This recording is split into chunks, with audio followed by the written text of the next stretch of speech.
every second Tuesday of the month at the same location. Follow Gator gatherings all year long at PanhandleGatorClub.com. Go Gators! Looking for the most romantic night out in Panama City? Ferrucci Ristorante is your destination for authentic Italian cuisine and unforgettable moments. The candlelight, the wine, the homemade pasta. It's like a little slice of Italy.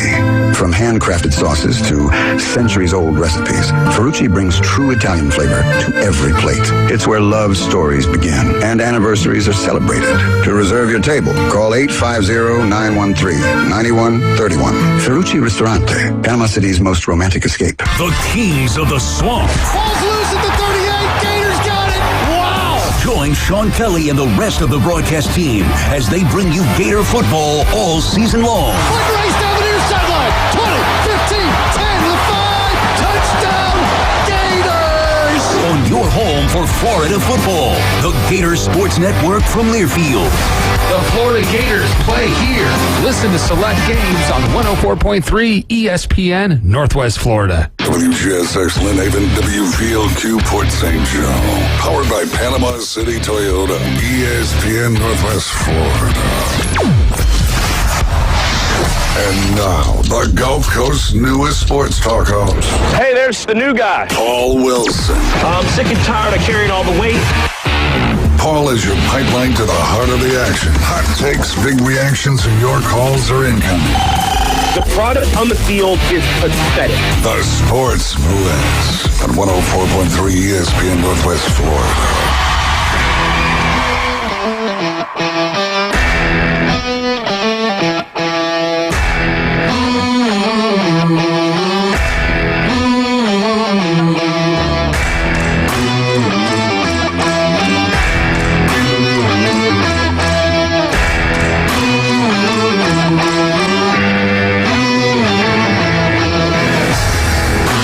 Time it is. It's 4 o'clock on Wednesday. You're listening to the Sports Blitz with Paul Wilson here on 104.3 ESPN Northwest of Florida. Don't forget, you can call in, you can text in on the Red 70s phone line 850-215-6290. We're so glad that you've decided to join us. We're excited. You're excited. As always on Wednesday, we got Tennessee Brandon in the house. How you doing, Brandon? I'm doing good, man. We've been having some beautiful weather. Morning times have been chilly. It's been kind of feeling like football weather in the morning. Can smell it. College football is in full fledged. We're in week 3. We have some NFL football, MLB postseason. Man, it's about the best time of the year for sports. So I am ecstatic. Glad to be here. It is pumped up. And as usual on Wednesday, got LSU Jeff, even though he's wearing the gray shirt in the house. Jeff, how's it going? I can't wear orange in this house. That's right. I just don't like it. No, or mauve either. Man. And always in the glass bubble, Bone Crusher. How you doing, Bone Crusher? All right. You and Jeff kind of dressed alike today. Y'all got the memo. I was like, I'm not going to wear a shirt that's going to derail the conversation, like the Waffle House shirt. So I went plain shirt, and here we are again. The shirts are the topic of the day so far. So not to advertise anybody, but said company, Waffle House, is got with DoorDash, and they're DoorDashing from 9 p.m. to 8 a.m. Oh, wow. Didn't know that. How many drunks are going to participate? Probably a lot. Well, we'd rather DoorDash than go drive over there and hit somebody. DoorDash are cheaper than DUI. Promise you that one. Wow. And somebody's life. So there you go. That. So either way, just going to get right into it. Guys, before we start, just come over the news. Charlie Kirk, political person online and all across the country, has passed away. Our thoughts and prayers are with the Kirk family, his daughters, and his wife. Just a sad situation for that family. So just wanted to say that before we got into it. I know that it's on national news, so prayers and thoughts for their family as we continue our show.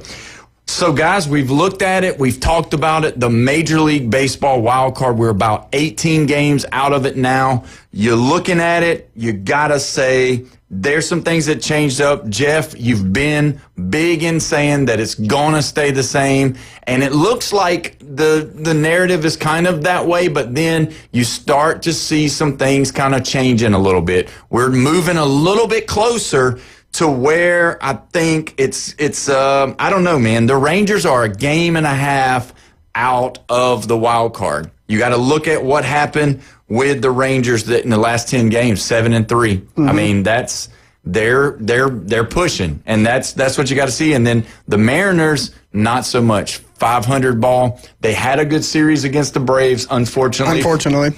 But it's still looking like the Rangers are moving.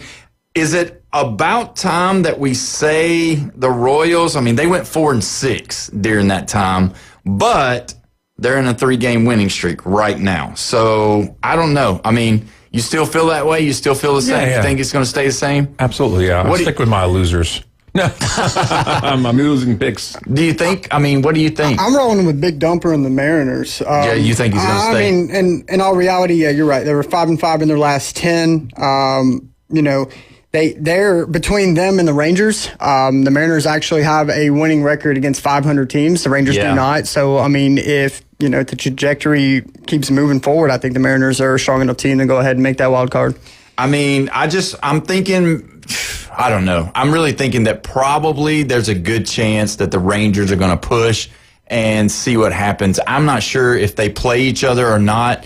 That would be really cool for baseball if they could play each other into those final weeks before the actual games are done. Because I think, the Rangers, they're young. Obviously, they've got Wyatt Langford over there, Corey Seager, those guys, people that, DeGrom as a pitcher, so those people are stars, or at least, people that are followed a lot. So hopefully they will. Were you able to see? I was looking it up. It doesn't appear that they do. I'm going to confirm stinks. that. I was hoping that they would. I was hoping that they'd get. Who do they have? Do you know who the Rangers have coming in? Well, let me have a correction real quick. Yeah. All right. It's not 18. It's Rangers have 16 and the Mariners have 17 games left. Okay, so 16 and 17. Yeah, games left so to make up a game and a half. The fact that the Mariners have an extra game, it's theirs to lose. Because if anybody's going to catch anybody, it's going to be the one slipping. Right. See what I mean? Yeah. They have more games. Therefore, the Rangers only have this amount of room, really wiggle room to win, to try and catch up, where it's really the Mariners dropping back that's going to hurt them. Yeah. So really, I mean, obviously, if the Rangers can go, 70%, and, that's really where you want to be, which is what they played so far. So, 50% is 8-8. You go 10-6. Right. Yeah, you're about 64%. Yeah, you go 10 is that 10-6 good enough? 10-6, but the Mariners have to go 500. They'd have to go. They would have to go 8-7. Yeah, so they don't play. No. They don't play each other extra for sure. games. 8-9. 8-9. Yeah, they don't play each other. It looks like the Rangers finish up with Milwaukee, who they beat the last 2 nights. They've got a series with the Mets, who are a winning team, Houston, who is a winning team. Then they'll have the Marlins, Twins, and Guardians. So okay. So I think the Rangers have an easier finishing schedule. Than the Mariners, but but 10-6, that's not good enough. Because No. if you have to rely on another team be a losing team. Yeah. Well, I mean, that's kind of how we'll it say is. we'll say 11-5, and that's safe. 11-5, they are in for sure. 10-6. Or get in that what do you have, 1 game playoff Play in, yeah. But you could get the 10-6 if the Mariners, go on a losing skid. Yeah, they have to go losing. Below. You don't want to have to rely on that. Yeah. So we're talking 11-5. What are the Mariners? Who do they have coming in? Because that's going to matter too. I mean, both of these teams, they're both on high alert. They're both knowing what's at stake here, and that's the biggest thing. So I don't know. I think realistically, I think it's the Rangers to lose. I don't really think the Mariners. So the Mariners finish up with St. Louis today. Then they've got the Angels over the weekend. Then they've got KC. Then Houston. Rockies. Then L.A. finished the last series of the year. Oh, man. So they're a little bit better off, I think, when you got St. Louis, you got the Rockies, you got the Angels. Those teams aren't really playing. They're not playing good baseball this year. So like like you said, I'm going to change what I said. I'm going to go ahead and say it. You're right. I think that the Rangers are going to have to take it. They're not going to, because the Mariners are probably at best or at worst going to go 500. Mm-hmm. And unless the Rangers do something different, they're not going to. I agree with that statement. 100%. Yeah. So the Giants. Yes. On the other hand, here we go. We're not talking 16 games. Everybody's got 17 games left. Mm-hmm. Yep. 2 games behind the Mets. Yeah. But the problem is that their next games are. Wait a minute. Is this right? Yeah, it is right.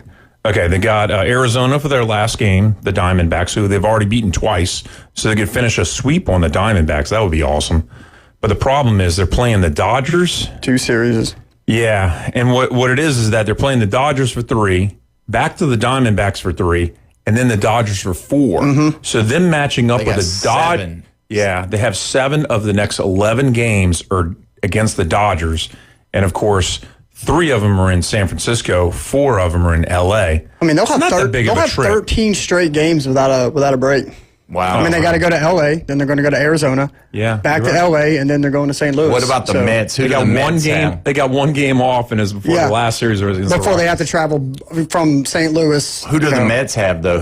What's their ending schedule? What are they looking like? Let's take a look here. Because they've been on a skid. So the Mets aren't doing good. So by the way, you were saying St. Louis, Colorado. No, all those are home games.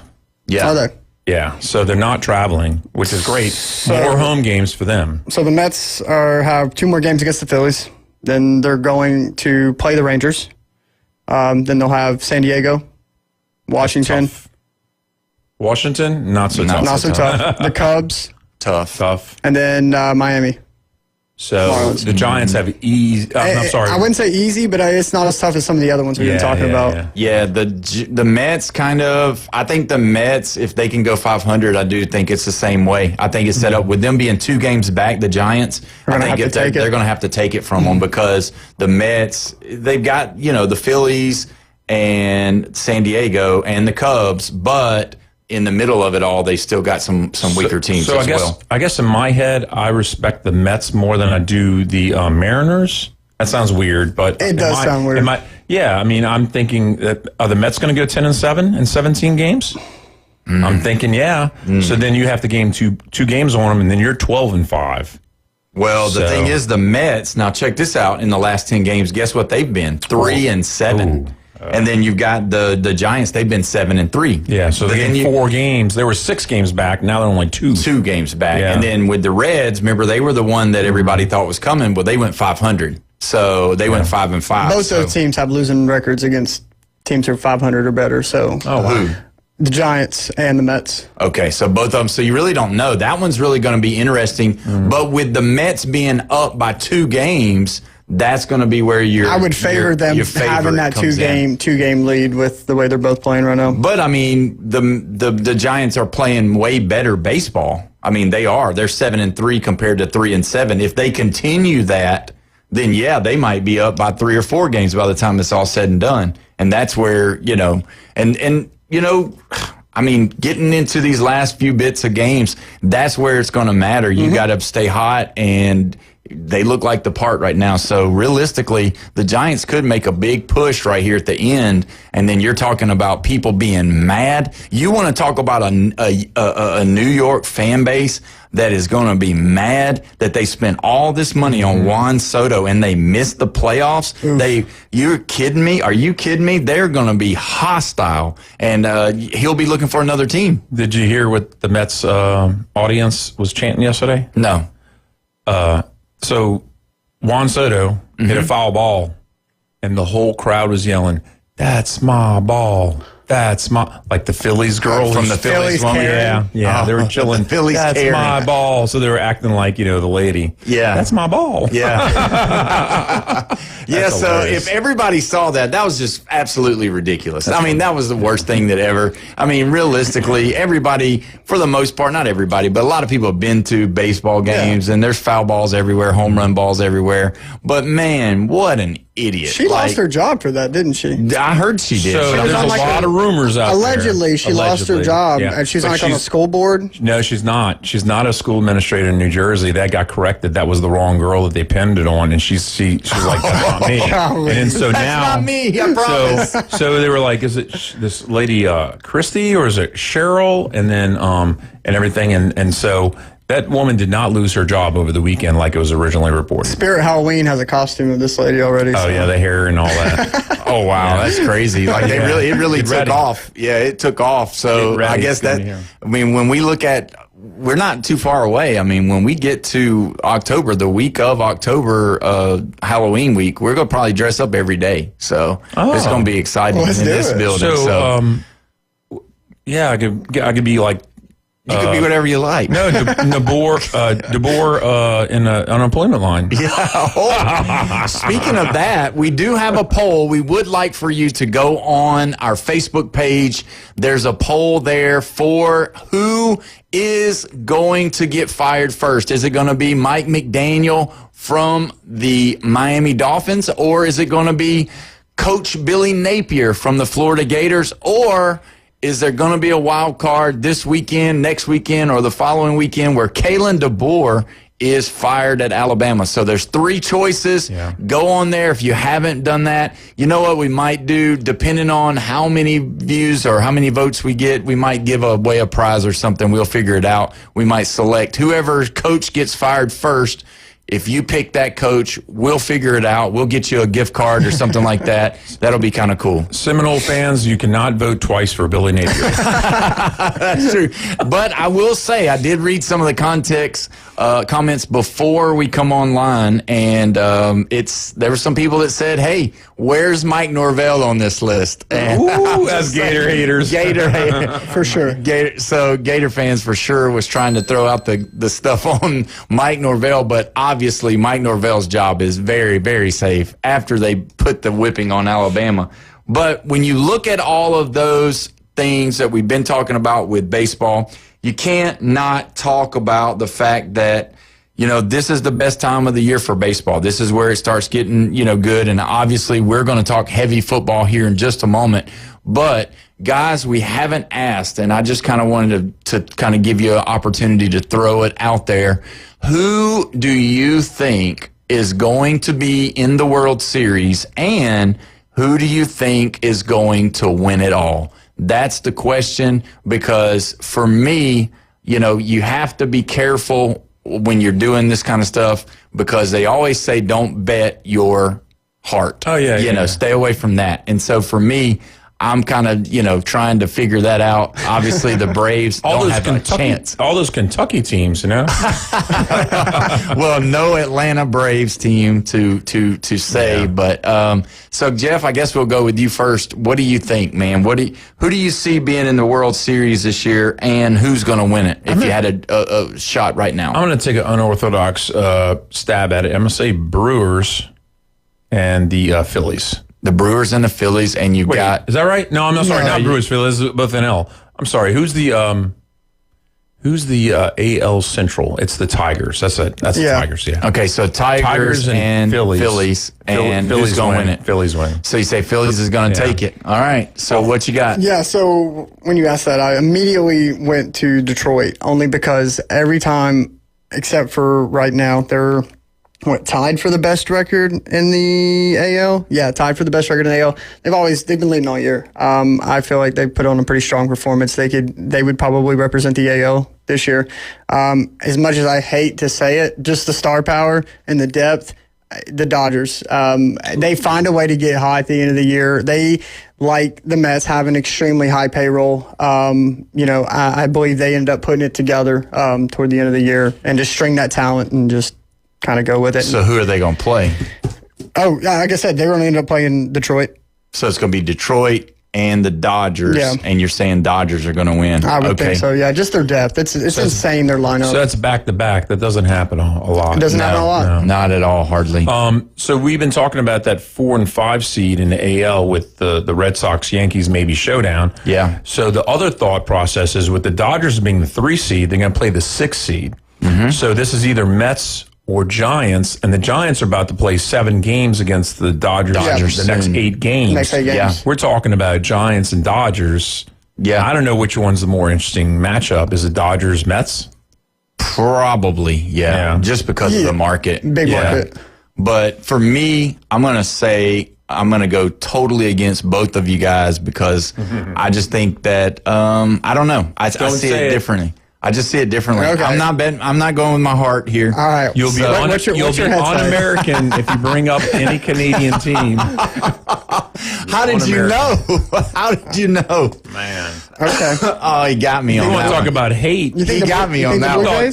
I'm thinking Toronto and Milwaukee is going to come in. It's going to be 2 lower level markets. Small market World Series this year. It's going to be one of the lowest watched World Series I would agree. ever. If those 2 teams made it in there, I would. The People ratings are on not going to watch it. Yeah, you're going to have New York because and last LA year you had not New York and LA last year. Spurs and Bucks in basketball. Yeah, it's really small market. Small market. So I mean, I don't know the way that they're hitting, and I'm just being honest with you. Toronto, they've played so good all year, and nobody really talks about them. They do, but they don't. You know what I mean? And I get it. It's probably because they're not in a big market or they're not in the in the United States of America. But still, it's the fact of how good they're playing. Bo Bichette's playing the best he's ever played. Vladdy Jr. is still doing the same thing. So realistically, I think that's going to happen. And with that, I don't think they'll win it though. I still think the Brewers are going to win it. I think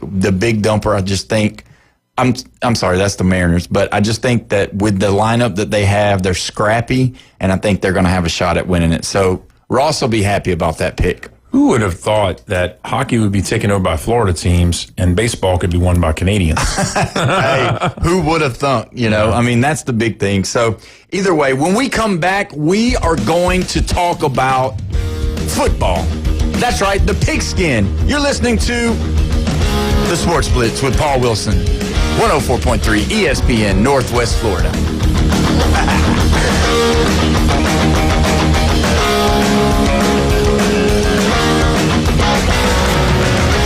The Red 70s studio line is now open. 850-215-6290. 104.3 ESPN Northwest Florida broadcasts the biggest and best games of the week. We're your headquarters for premier matchups, huge rivalries, and fan favorites.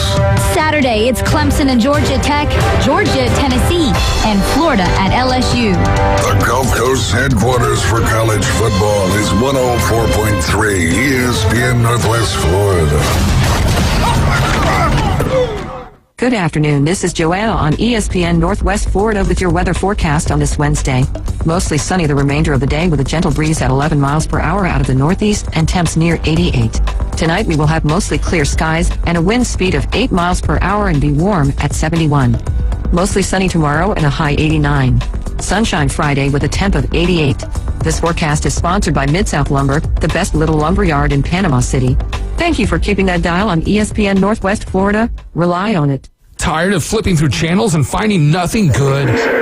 Introducing Scorpion TV. Over 5,000 live streaming channels. Catch every game of the season with over 100 sports networks, including ESPN, ESPN Plus, the NFL Network, and Red Zone. Even pay-per-view events. Watch 400 local network channels from Panama City and most markets throughout the country. Fox, ABC, CBS, and NBC. It's more than sports. Scorpion TV offers premium movie channels like HBO, Cinemax, Stars, 200 plus entertainment and news networks, or watch thousands of movies on demand, all for just $45 a month when you use the ESPN NW promo code at checkout. Watch on up to 5 devices at the same time. Perfect for sharing with family and friends. Scorpion TV gives you everything you want for less. Cut the cord, not the fun. To score Scorpion TV, go to ESPNPC.com and click on the Scorpion TV logo. Don't forget our promo code ESPN NW. The Rich Eisen Show. when the rubber meets the road in must-win contests in January, I think the Chiefs make it, and I think the Chiefs win it, and I think that's the way Kelsey is going to stroll off into the sunset to his wedding day. Chiefs over the Lions in Super Bowl 60, and they're going to make 6 and 7 years, and they're going to be a dynastic team we talk about for years to come. The Rich Eisen Show. Weekdays 11 to 2 right here on 104.3 ESPN, Northwest Florida.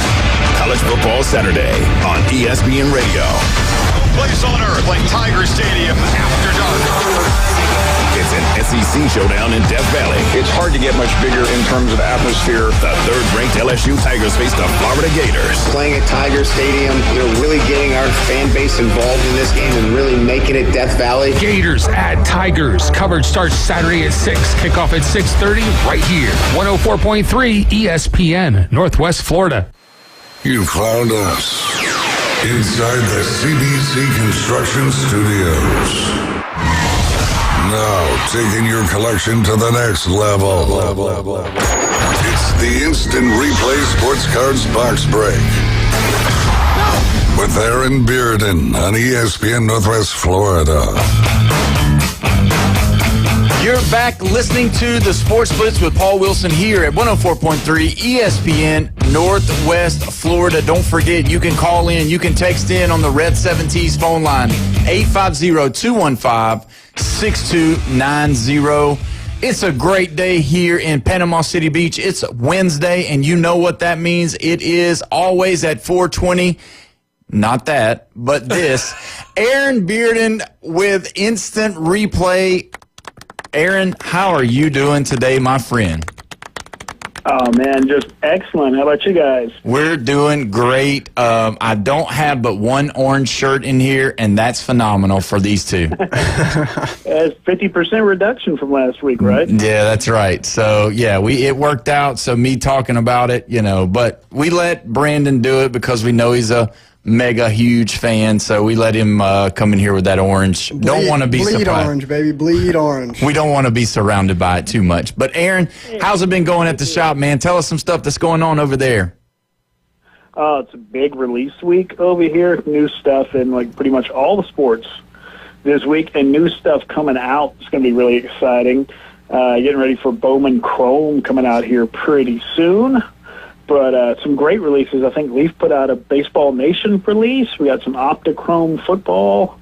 All kind of cool stuff happening right now. Now, Aaron, I've been trying to keep up. Since I was in your shop last week, it's kind of reunited my card collecting. My buddy Austin Dykes, he's been collecting cards for the last year and has a serious collection, and so we've kind of been diving deep into it, me and my roommate, and we've just been kind of getting into it, and I've been doing a lot of research. I've been looking. Are you getting any of these Topps Inception basketball cards? They say they're supposed to be available like September 11th, about 12. Do you get any to your store, or? Yeah. I mean, we are like the only Topps authorized store. Really? A long way around. So okay. Yeah, we get direct from Topps, all that stuff. Okay, cool. Now, do you carry hobby boxes and things of that for real serious collectors? Like you've got more than just like your individual packs, your booster packs. Like you've got those kinds of boxes there at your shop too. Yeah. Oh yeah. Yeah. That's part of being an authorized Topps partner, is getting that kind of stuff that you don't get at Walmart and all that. Much, much better cards, bigger investment, but just way more worth it. That's what I'm learning. And can you explain better to me and those who are listening, like when you buy these hobby boxes or you buy larger collections at one sum, your chances of really getting autographs and higher parallels and signature cards. Can you explain that to us and how they do that and why they do that? Yeah, absolutely. Yeah. So a lot of the cards that you're talking about, the things people are after now, like the autographed cards, the low serial numbered cards, things like that. Topps, and not just Topps, but to make people kind of go and seek out their local hobby shop rather than just buy and say, at like a Target or Walmart or something. They have split cards into different releases. Back in the day, a lot of people listening, maybe were collecting in the 80s and 90s, it was just cards. And if you bought them at a card shop, card show, Kmart, Walmart, whatever, you got the same pack. You bought 1991 Topps, it's the same pack no matter what. Exactly. Now it's a little different. Now you have hobby, you have retail. There are different cards in them. Your base set may be the same, but you're going to have different inserts, different scarcities. Even when you have something like autographs, they may list the odds on the box and say that with that box at Walmart for $29.99, you get an autograph in every 10 boxes or 50 boxes or whatever. With a hobby box, it's going to be, a lot of times it's guaranteed in every box, sometimes several autographs, and also who they put in there and the kinds of autographs are going to be different. So sometimes with a product, they may say you can get the regular autograph out of the $29.99 Walmart box, but you have to go to your hobby shop and buy a hobby box to get the dual and triple signed autographs, or to get the low numbered autographs, and sometimes even just to get the better players. Sometimes if you look at the full checklist, the top people in a sport, say Shohei Ohtani, Aaron Judge, etc., Paul Skeens, they may not put those autographs in the retail product. They may just put them in the hobby product to entice people to want to buy from their local hobby shop. We're talking with Aaron Bearden at Instant Replay. And Aaron, when I came in the building today, Brandon had said he had stopped by your store, and I'm holding in my hand an Aaron Judge card that he gave me today. So, I just wanted to say thank you, not only to Brandon, but, thanks for selling him. And it just lets me know that you're selling good stuff over there if you got Yankee people on your racks and all that. So that's a good thing. So, because there's a lot of Yankee fans in the area, I'm sure. Have you seen an uptick with one of the players that realistically has kind of hit the scene this year, former Florida State catcher, now leading the Major League Baseball in home runs, the big dumper, Kyle Riley? Have you seen his cards have you heard a little bit more about him? Is people buying that card more now? Oh, absolutely. Yeah, a lot of people, a year ago this time didn't know who Kyle Riley was, maybe in this area because of the collegiate connection, but they weren't looking at him as something to invest in. That's really changed this year, and a lot of people scrambling to find some Kyle Riley cards that maybe they had overlooked for the past couple of years. So, yeah, he's definitely been a hot commodity this year in card collecting. Have you noticed any uptick in some of the NFL football cards with the season already starting, and obviously some people doing better than others? Does it work that way? I mean, I would assume that it does. I just wonder if week by week, does it change as far as what they do? Yeah, it'll change. Sometimes, guy has a bad game, and an hour later his cards are getting dumped at reduced prices online.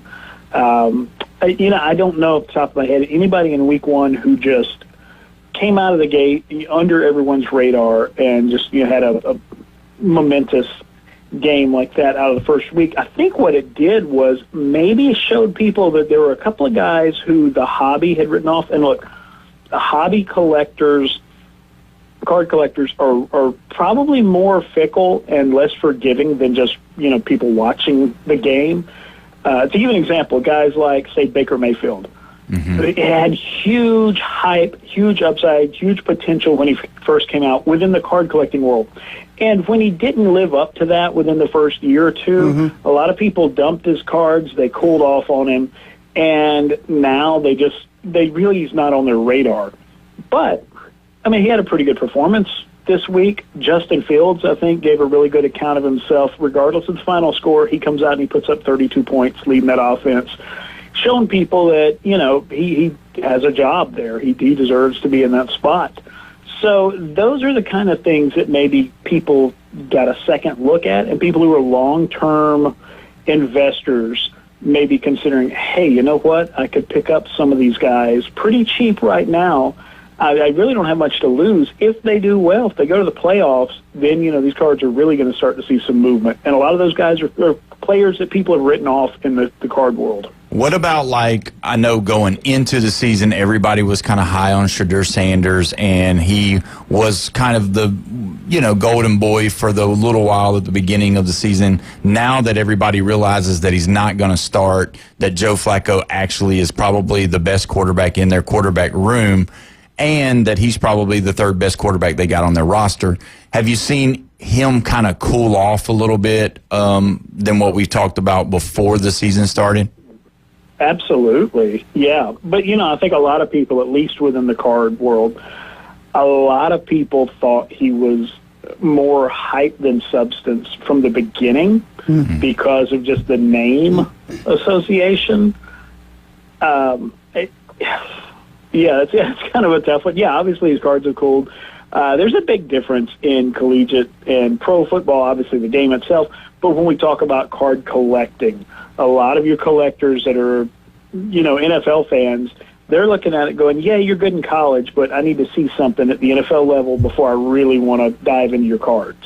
Yeah, we're talking with Aaron Bearden from Instant Replay Sports Cards. Now, Aaron, you do have some memorabilia over there. Tell us some of the memorabilia that you have over there, because I know some people, they don't understand the cards, they don't understand that, but they do understand jerseys, they understand helmets, all of those kind of things. What you got over there in the store that might grab some of those attention? Yeah, you're absolutely right. And it is hard sometimes to explain to people why this card is $2 and this one looks just like it is $200. But, yeah, they do understand having a signed jersey on the wall. That's a good-looking piece. So, yes, we do a lot of signed baseballs, signed footballs, signed helmets, signed jerseys, signed pictures, a lot of that kind of stuff in the shop all the time. So if you got somebody who's maybe a fan of a certain team or player, and I understand if you don't know cards, it's something that seems overwhelming, seems very easy to maybe make the wrong purchase. But if you want to get them a signed jersey or a signed ball, something like that, those are great display pieces, great conversation pieces. So we carry a lot of that kind of stuff, and we work very closely with JSA, James Spence Authentications. They are the largest third-party autograph authenticators in the world. They're the people that, like, the FBI calls in on handwriting and forgery cases and stuff like that. Nice. So we work with them to make sure our stuff is certified and absolutely 100% authentic before it goes out the door to anyone.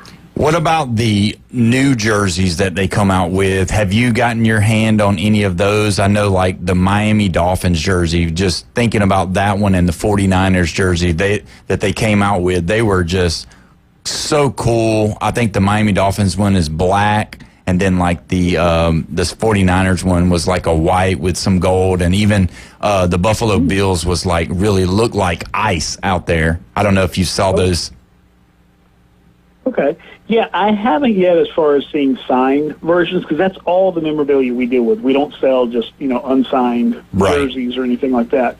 So it may take a little while before some of that stuff starts making its way out into the hobby.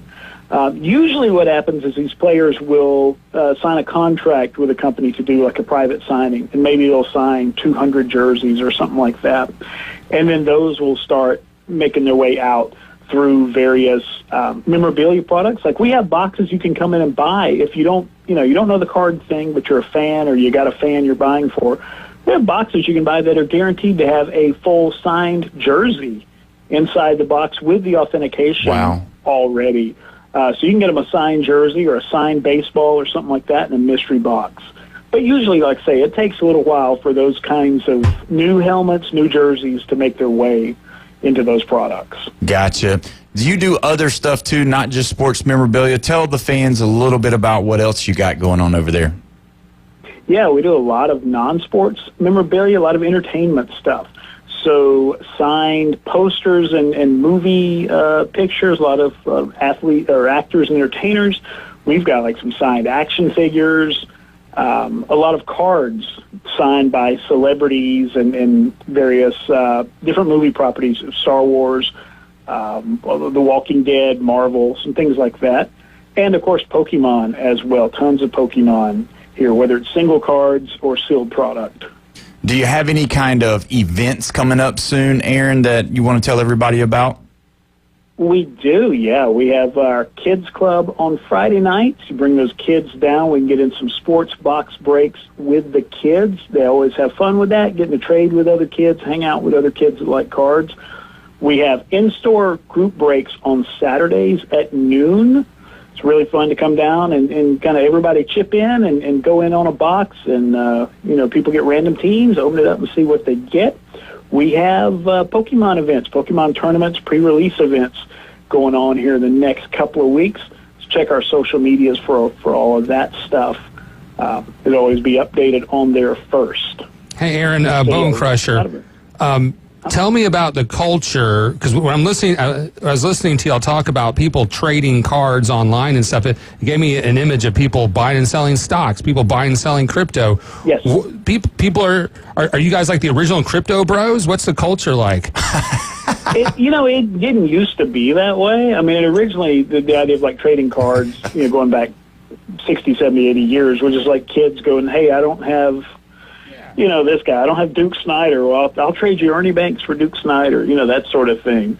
And once they started assigning values to them, really probably the mid to late 70s, then it became a little more of an investment thing. But, initially with cards, there was sort of that long-term wait and see. Now the card companies are getting the athletes to sign cards. They're making these limited edition cards, some of them, one of one. They're throwing out there in the packs. So they're instantly worth a bunch of money. So it is kind of like buying a pack is almost like scratching off a lottery ticket. And then, you have these guys trading this stuff back and forth. It can get a little scary. There are some times that the FBI is sort of paying attention to some of these people that are maybe using it like money laundering. Oh, man. Because they can put a $100,000 card in their shirt pocket and get on an airplane, fly across the country with it, and sell it and clean some money. And wow. Yeah. Just nobody's looking for that. Let the record show that the Sports Blitz has nothing to do with that stuff. We are a very clean organization when it comes to that. We're all in. Oh, man. Bone Crusher. So when you think about it, Aaron, there's a lot to do over there and having some fun. And when you say breaking, just for the vanilla person to understand, that just means opening the packs or opening the box, correct? Yeah, so in the sports card world, trading card world, usually a break is something, a bunch of people get into, multiple people get into. Rather than one guy buy up a box of cards, open it up, and open all the packs, several people will go in, each kind of pitch in for the cost, and decide a way to split them. Everybody gets some random teams or, something along those lines they agree upon ahead of time. Then you open it up, and people get all the cards from whatever they were assigned. Yeah, that's my problem, Aaron, because me and my buddies were like, let's split this hobby box. It's like $300-400, and then we were thinking about, well, how the hell do you split those signature cards, the top parallels, the numbered ones? Like, how do you sit there and decide? Like, and then in your group settings, like, how do y'all typically do that? Yeah, it's usually, like I say, if you go by team. So let's say you and two friends want to split a baseball box. An easy way to do that, you got 6 divisions in baseball. You each pay a third of the box. You each get 2 of the 6 divisions. Okay. So you know that ahead of time. You open it up, and let's say you got the NL West and the AL Central. So you get all the Dodgers, the Giants, the Diamondbacks. You get all those guys, plus, the Guardians and the White Sox and all that stuff. And then, if it's an autograph, if it's your team, it's a Dodger auto, that's your card. Oh, that's cool. People doing it, they just sort of understand, hey, maybe I didn't hit the big thing this time, maybe I will next time. Okay, that's awesome. Well, we've been talking to Aaron Building from Instant Replay Sports Cards. Now, Aaron, give us the address so everybody can know and your times of business. Yeah, we're 752 West 23rd Street. That's Stanford Station right there, kind of between Sweet Frog Yogurt and Academy Sports. And our times of business, we're open 7 days a week. Monday through Friday, it's 11 to 8, Saturday 10 to 8, Sunday 12 to 6.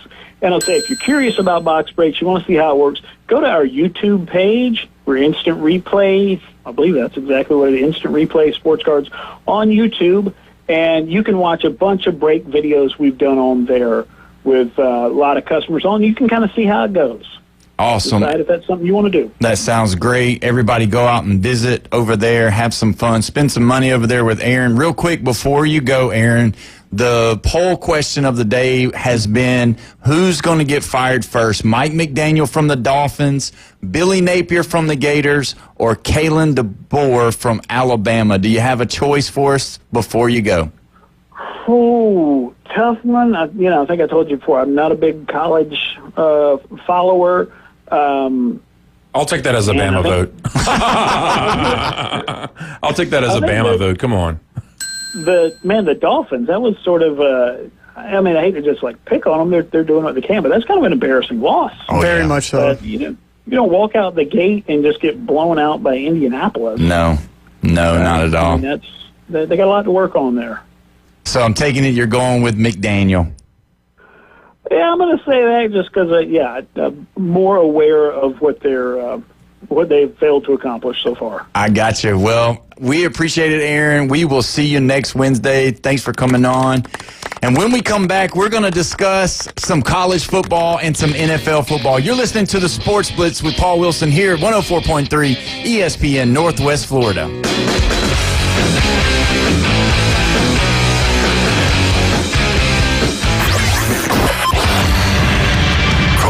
Text him now on the Red 70s studio line. 850-215-6290. Have you ever wanted to reach out and smack someone? Sit your ass down and shut up! The new Sports Blitz. Rants, hot takes, and huge reactions are incoming. You've got to have a bad game at some point. Feel the burn. This is unacceptable at the University of Alabama! The Red 70s studio line. This could go 7 games. 850-215-6290. ESPN Northwest Florida. Get in the game. Golf is a game that should be fun, but to have the most fun, you need to play your best. That's where the experts at Golf Plus come in. Their friendly staff will guide you through the buying process, answer all your questions, and can help with any repairs you need along the way. Golf Plus is your custom fitting, club repair, and golf retail shop. Golf Plus staff is non-commissioned and will work with you to find the best product for your game, just like they've been doing since 1988. Golf Plus in Panama City Beach. Fitting, repair, retail. That's Golf Plus. Hey, Gator fans, bring your family and friends to Rocket Lanes, home of the Panhandle Gator Club. While you enjoy Gator football watch parties in the sports bar with fellow Gators, your family and friends can enjoy bowling, roller skating, and the many entertaining electronic games. All Gator fans are also welcome to attend the Panhandle Gator Club meetings, 6 p.m. every second Tuesday of the month at the same location. Follow Gator gatherings all year long at panhandlegatorclub.com. Go Gators! The big wins feel even bigger, and the moments are still larger than life because your Atlanta Braves are still battling every single night. Swung on the fly ball, hit well, back to the wall, this one flies away! Tonight, be here for Atlanta Braves baseball live from Truist Park as the Braves close out their series against the Chicago Cubs. Final game against the Cubs, pregame 6 o'clock, first pitch 6:15. Your home for the Braves on the Gulf Coast, ESPN Northwest Florida. Now, we're live and local inside the CBC Construction Studios. And now the Gulf Coast's newest sports talk host, Paul Wilson. Fresh new start. Locally sourced, farm to radio. The Sports Blitz. We're starting fresh. 104.3 ESPN Northwest Florida. You're listening to the Sports Blitz with Paul Wilson here at 104.3 ESPN Northwest Florida. Don't forget, you can call in, you can text in on the Red 70s phone line, 850-215-6290. It's an awesome day here. Everything's going good, except for our YouTube page. It looks like it's stuck right now, but we'll get it fixed here in just a moment. Jeff looks like he's excited. I look like I'm excited, and Brandon is hilariously excited. So we're having a good time here. Don't forget to go on our Facebook page, like, comment, share. Also, we've got a poll question. We want to know, who do you think's going to get fired? Is it going to be Mike McDaniel from the Dolphins? Is it going to be Billy Napier from the Gators? Or is it going to be Kalen DeBoer from Alabama? Who's going to get fired first this year? So you say, well, maybe both, McDaniel and Napier are leading in the thing. But at the end of the day, if Napier beats LSU this weekend, his job might be saved. If McDaniel comes out and they score 40 points, they might get saved. If Alabama throws another egg, DeBoer might be ready for the train to come pick him up. So either way, when you look at it, go on there, vote. whoever we pick, we're going to pick the winner of that. We're going to give them something, whether it's a gift card to a local, or we might ship you a shirt if you're out of town or whatever. Either way, go on and do that. It'll be an awesome time. Guys, going to talk a little bit about NFL real quick. We didn't talk about it as much, but we did kind of see where Jalen Carter has been fined by the NFL. Now, he didn't play in the game, so they continued to allow that game to be his suspension. Yeah. So, I don't know. I don't love that because. No, I hate it. He was going to play, and then he got kicked out because of what he did in that game, and then they say, oh, well, you've already sat out your game for your suspension that we're going to do. Why don't you like it? I don't agree. I believe he should have got more than one game for spitting on somebody. That is deliberately disrespectful, disgusting, unsanitary, unhuman. More than one game, 100%. And at least two. He dressed out for this game, theoretically, and so I believe that he should have to sit out a whole week.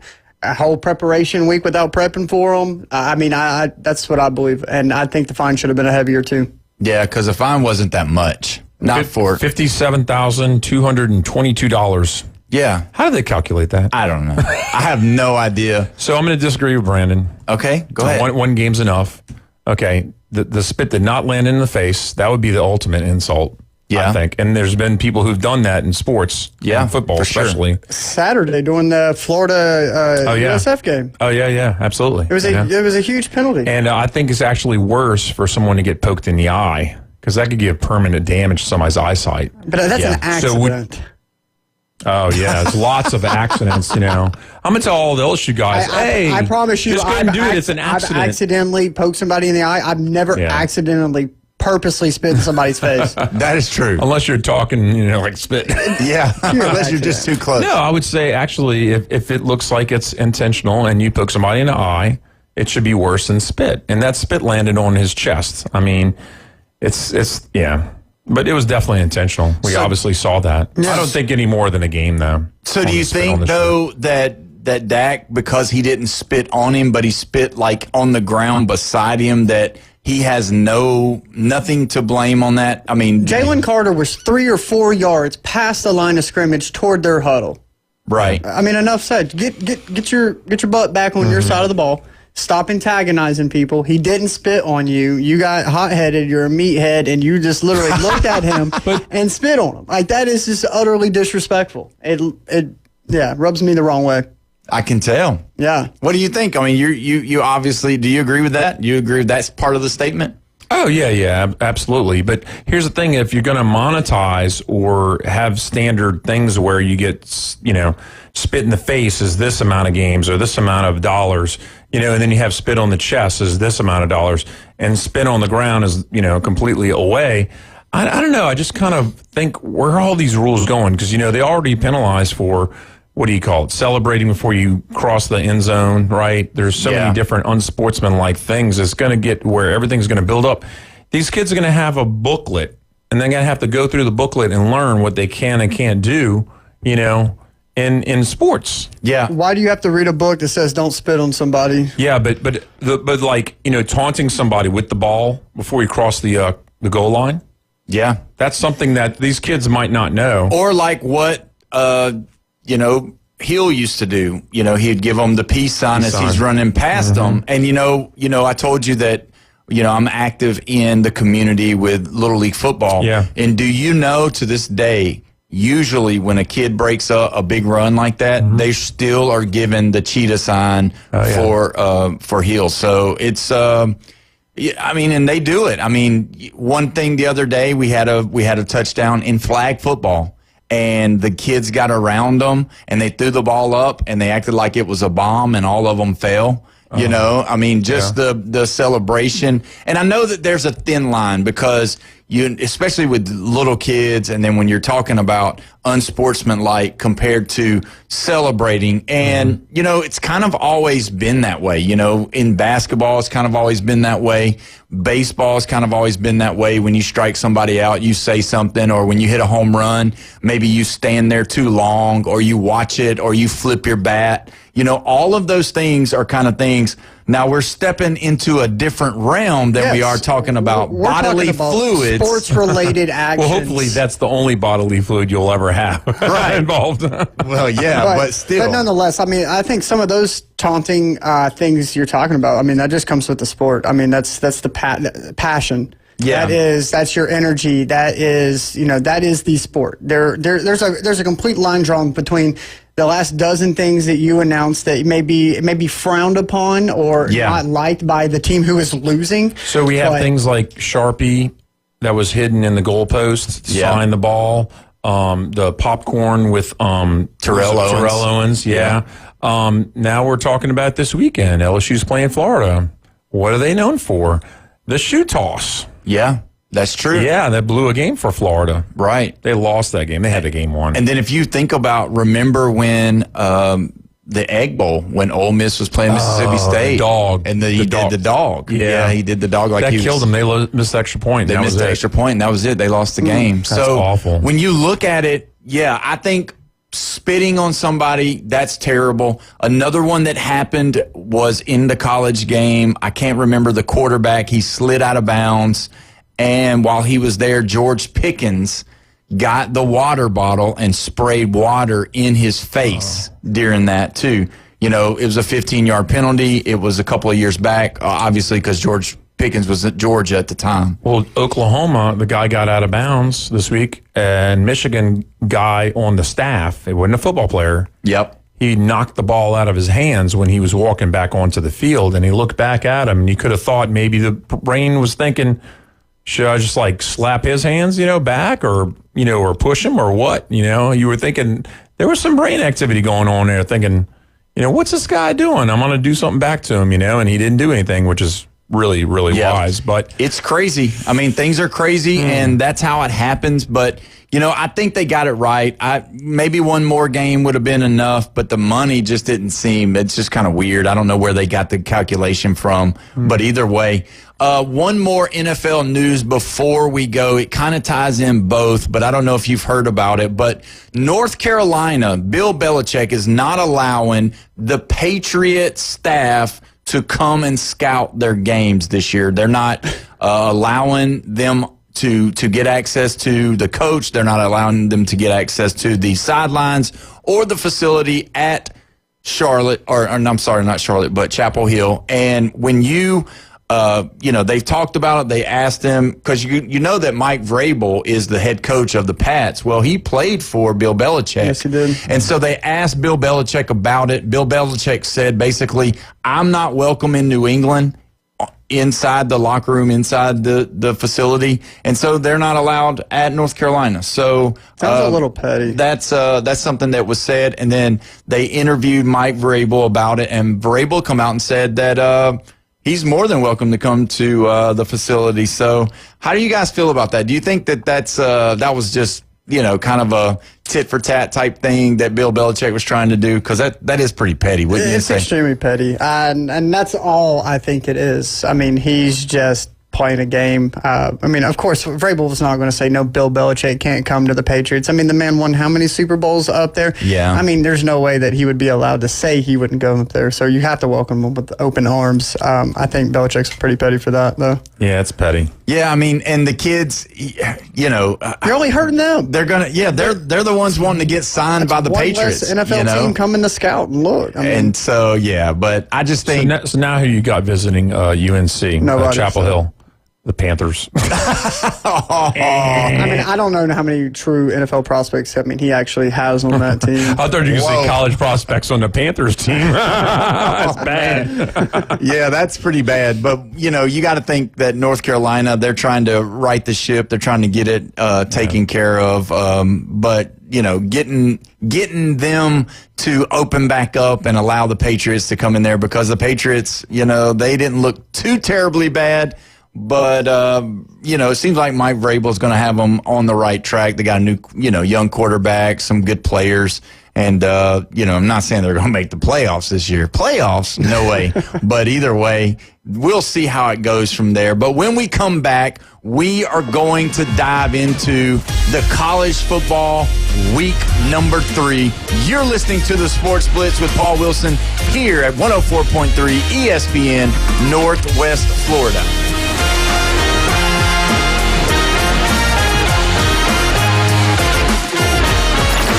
Reach out and smack someone. Call or text now. 850-215-6290. The Red 7T Studio Line. ESPN Northwest Florida. The Dan Patrick Show. Here's John Harbaugh, the Ravens head coach. Very disappointing. We're just going to have to regroup. We're disappointed, but we'll be fine. Yeah, you don't want to overreact. But then there are certain situations where you might be overreacting today. If you're a Dolphins fan, you're overreacting today. It's the Dan Patrick Show, weekday mornings from 9 till 11. ESPN Northwest Florida. Good afternoon. This is Joanna on ESPN Northwest Florida with your weather forecast on this Wednesday. Mostly sunny the remainder of the day with a gentle breeze at 11 miles per hour out of the northeast and temps near 88. Tonight we will have mostly clear skies and a wind speed of 8 miles per hour and be warm at 71. Mostly sunny tomorrow and a high 89. Sunshine Friday with a temp of 88. This forecast is sponsored by Mid-South Lumber, the best little lumber yard in Panama City. Thank you for keeping that dial on ESPN Northwest Florida. Rely on it. Los Rancheros has been doing it right for 20 years. Los Rancheros brings a top-shelf dining experience to you with the opening of their beautiful new building. Watch all college and pro games on Los Rancheros 14 large-screen TVs with great drink specials daily from 2 to 5 and during all the games. Los Rancheros, the place for live sports and great food on 23rd Street between Jenks and Harrison. Every love story deserves a perfect beginning. At Tracy's Fine Jewelry, we believe that your engagement ring should be as unique as your love. Explore a vast selection of certified natural and lab-created diamonds, each hand-picked for brilliance and beauty. Whether you desire the timeless allure of one of our hand-selected engagement rings, or you'd like to custom design the perfect ring, visit us today and let our experts guide you in finding the ring of her dreams, because love deserves the best. Tracy's Fine Jewelry, where love sparkles. WVLQ Port St. Joe, WGSS, powered by Panama City Toyota. ESPN Northwest Florida. College Football Saturday on ESPN Radio. No place on earth like Tiger Stadium after dark. It's an SEC showdown in Death Valley. It's hard to get much bigger in terms of atmosphere. The third-ranked LSU Tigers face the Florida Gators. Playing at Tiger Stadium, really getting our fan base involved in this game and really making it Death Valley. Gators at Tigers. Coverage starts Saturday at 6. Kickoff at 6:30 right here. 104.3 ESPN, Northwest Florida. Broadcasting from the CBC Construction Studios. This is the Sports Blitz, where we don't have guests. We have punching bags. The Sports Blitz on 104.3 ESPN Northwest Florida.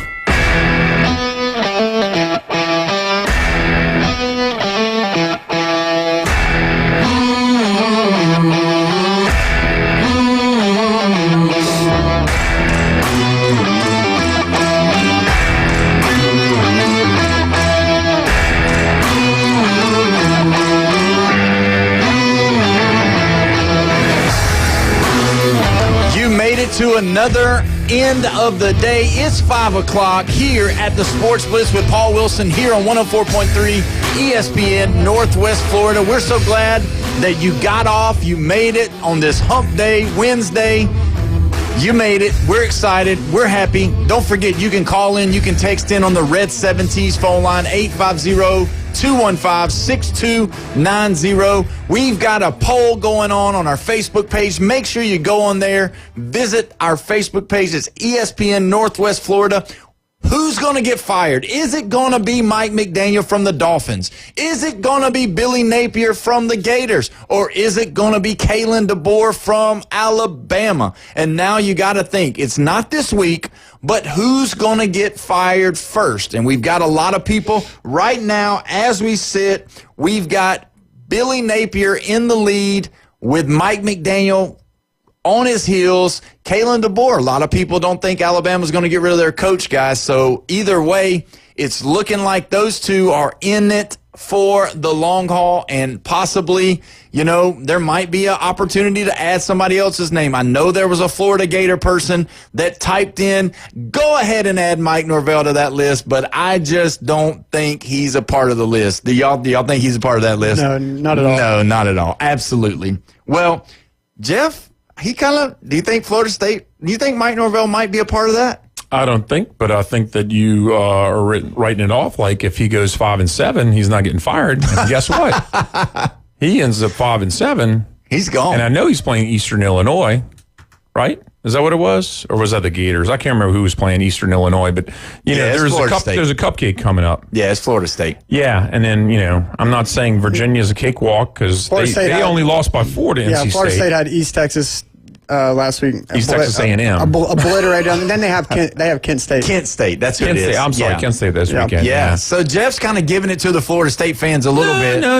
I'm just saying that out of the realm of possibilities, I've seen crazier things happen in sports than Florida State finishing 5-7 this year and somebody getting fired that you didn't see. You didn't see that coming. Because look, last year, everybody's saying Napier's going to get fired. Napier's going to get fired. Napier's going to get fired. And guess what didn't happen? Yeah, he did. He beat Ole Miss and LSU late in the season and Florida State. Yeah. I really want to throw that in there. Yeah. But, I mean, we're talking about a guy who Paul Feinbaum said was going to get fired last year, and that was Billy Napier. Yeah, and he didn't. And he didn't get fired. We're here a year later still talking about the guy. Yeah, we still are talking about it, and as well as I do, the same thing applies to Brian Kelly. If somehow, some way, Garrett Nussmeier goes down or something like that, and they start on a losing streak, they're coming for his head at LSU as well. Last year, I think the most shocking fall apart, other than maybe Florida State because they went 2-10. But no, Oklahoma State 3-0 last year, dropped 9 games in a row, and did you see how bad they got trounced by Oregon this last weekend? Yeah, I don't care if it's at Oregon. 77-3, I think was the score. I mean, it was ridiculous, and he was running his mouth. Yeah, and Gundy, he got to go, man. You think so? Oh yeah. 77-3. The Sooners have written them off by not continuing Bedlam rivalry. Yeah, it's not a rivalry. They might as well be Tulsa at this point. Yeah, they're not even a rivalry anymore. You're right. I mean, they're really not. So we've got some awesome games coming up. So we've got Arkansas at Ole Miss this week. I'm telling you guys, that was one of the ones that I'll have to say early on I was wrong about. I don't know. We got to see their full body of work, but man, it looks like Arkansas is really good. They're moving the ball. The offense is working good. Bobby Petrino over there calling the plays. I thought Pittman would already be on the hot seat. I thought he might be, and I guess we're not into the middle of the season yet. So maybe we're still too early, but when you look at Arkansas, that Bobby Petrino, he's got his athletic quarterback. He's got him moving around the pocket.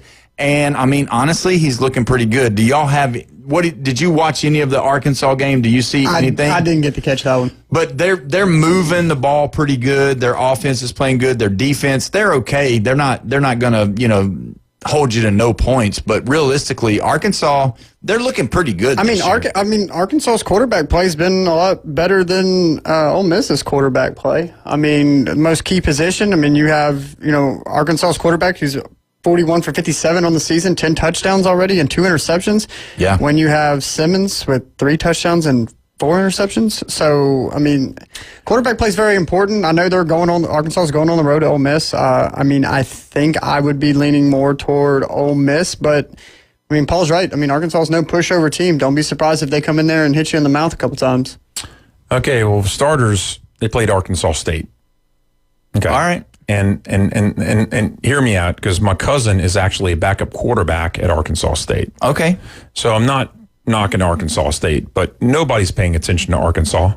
Right. South Carolina got to play first week Virginia Tech. At least Vandy got to play Virginia Tech second week. At least Missouri's played Kansas. You know, we've actually looked at Texas A&M, Vanderbilt. I mean, we're talking about Diego. Even Kentucky got an Ole Miss game. Nobody's been paying attention to Arkansas. They're the stealthiest program on earth.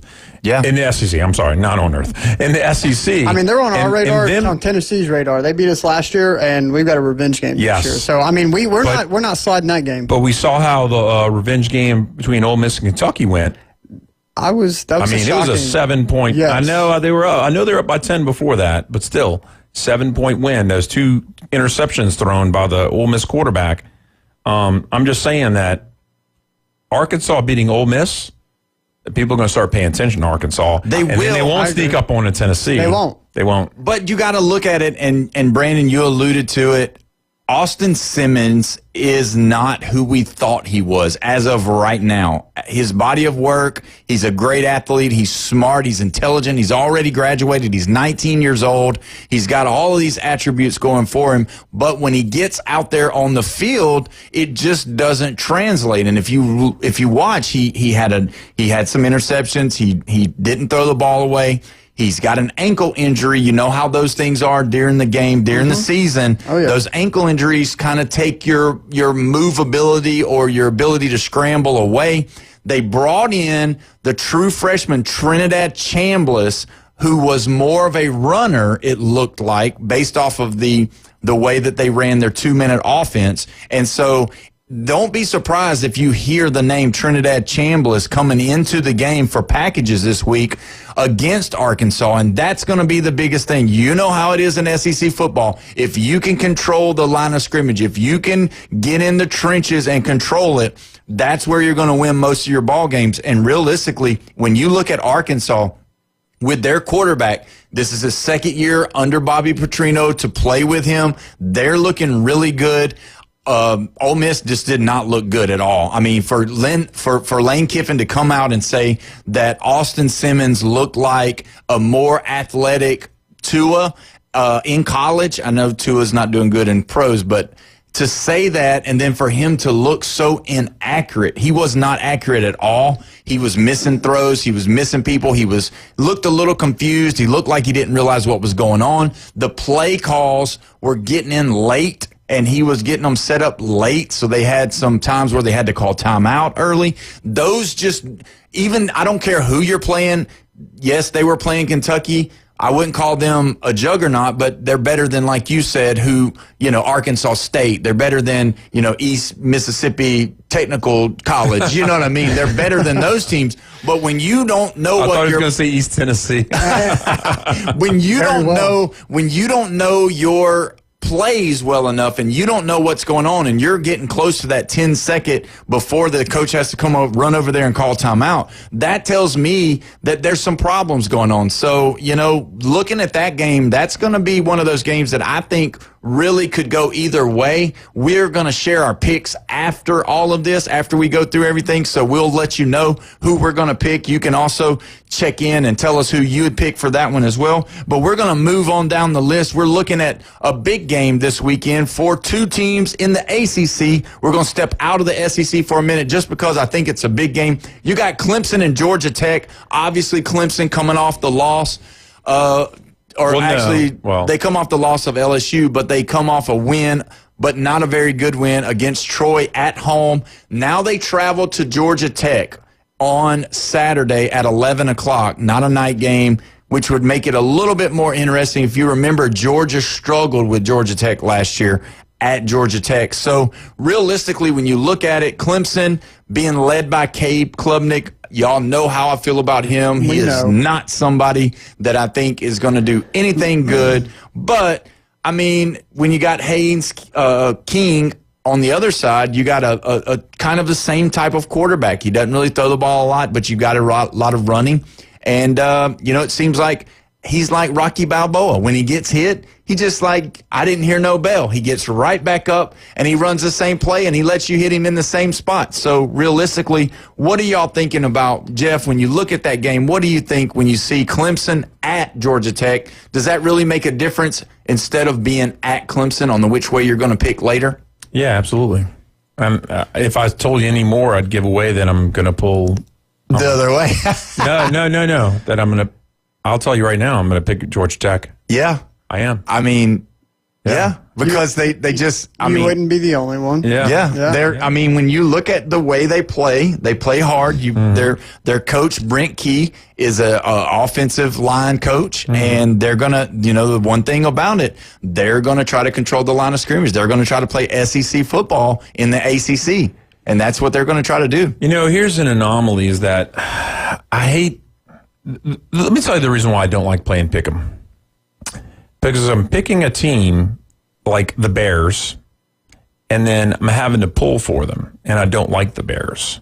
And then LSU's strength of schedule depends upon Clemson keep on winning. Yeah, it does. And then, so this is the resume that hurts, because if they are 9-3, they're going to need a heck of a resume to who they lost to or who they beat. It's the difference between picking with this and picking with this. Yeah. So then I'm picking Georgia Tech later on in the show, but I'm like, man, I really want Clemson to win. I need them to win, but my heart and my brain says, Georgia Tech, and that's tough. I mean, as a Bama fan, do you want Florida State to win the ACC?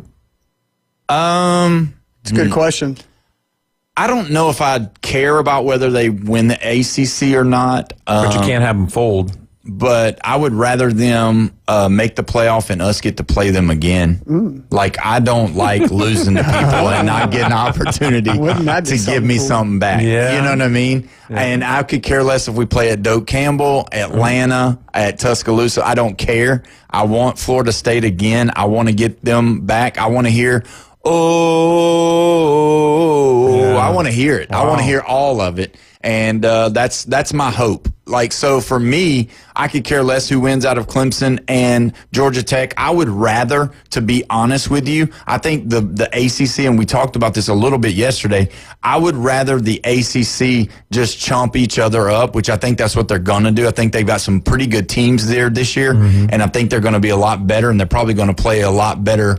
They're going to have some losses across the board because not just Clemson winning the whole thing every year. But then again, it goes down to that last week when you got Louisville and Kentucky and Florida State and Clemson, South Carolina.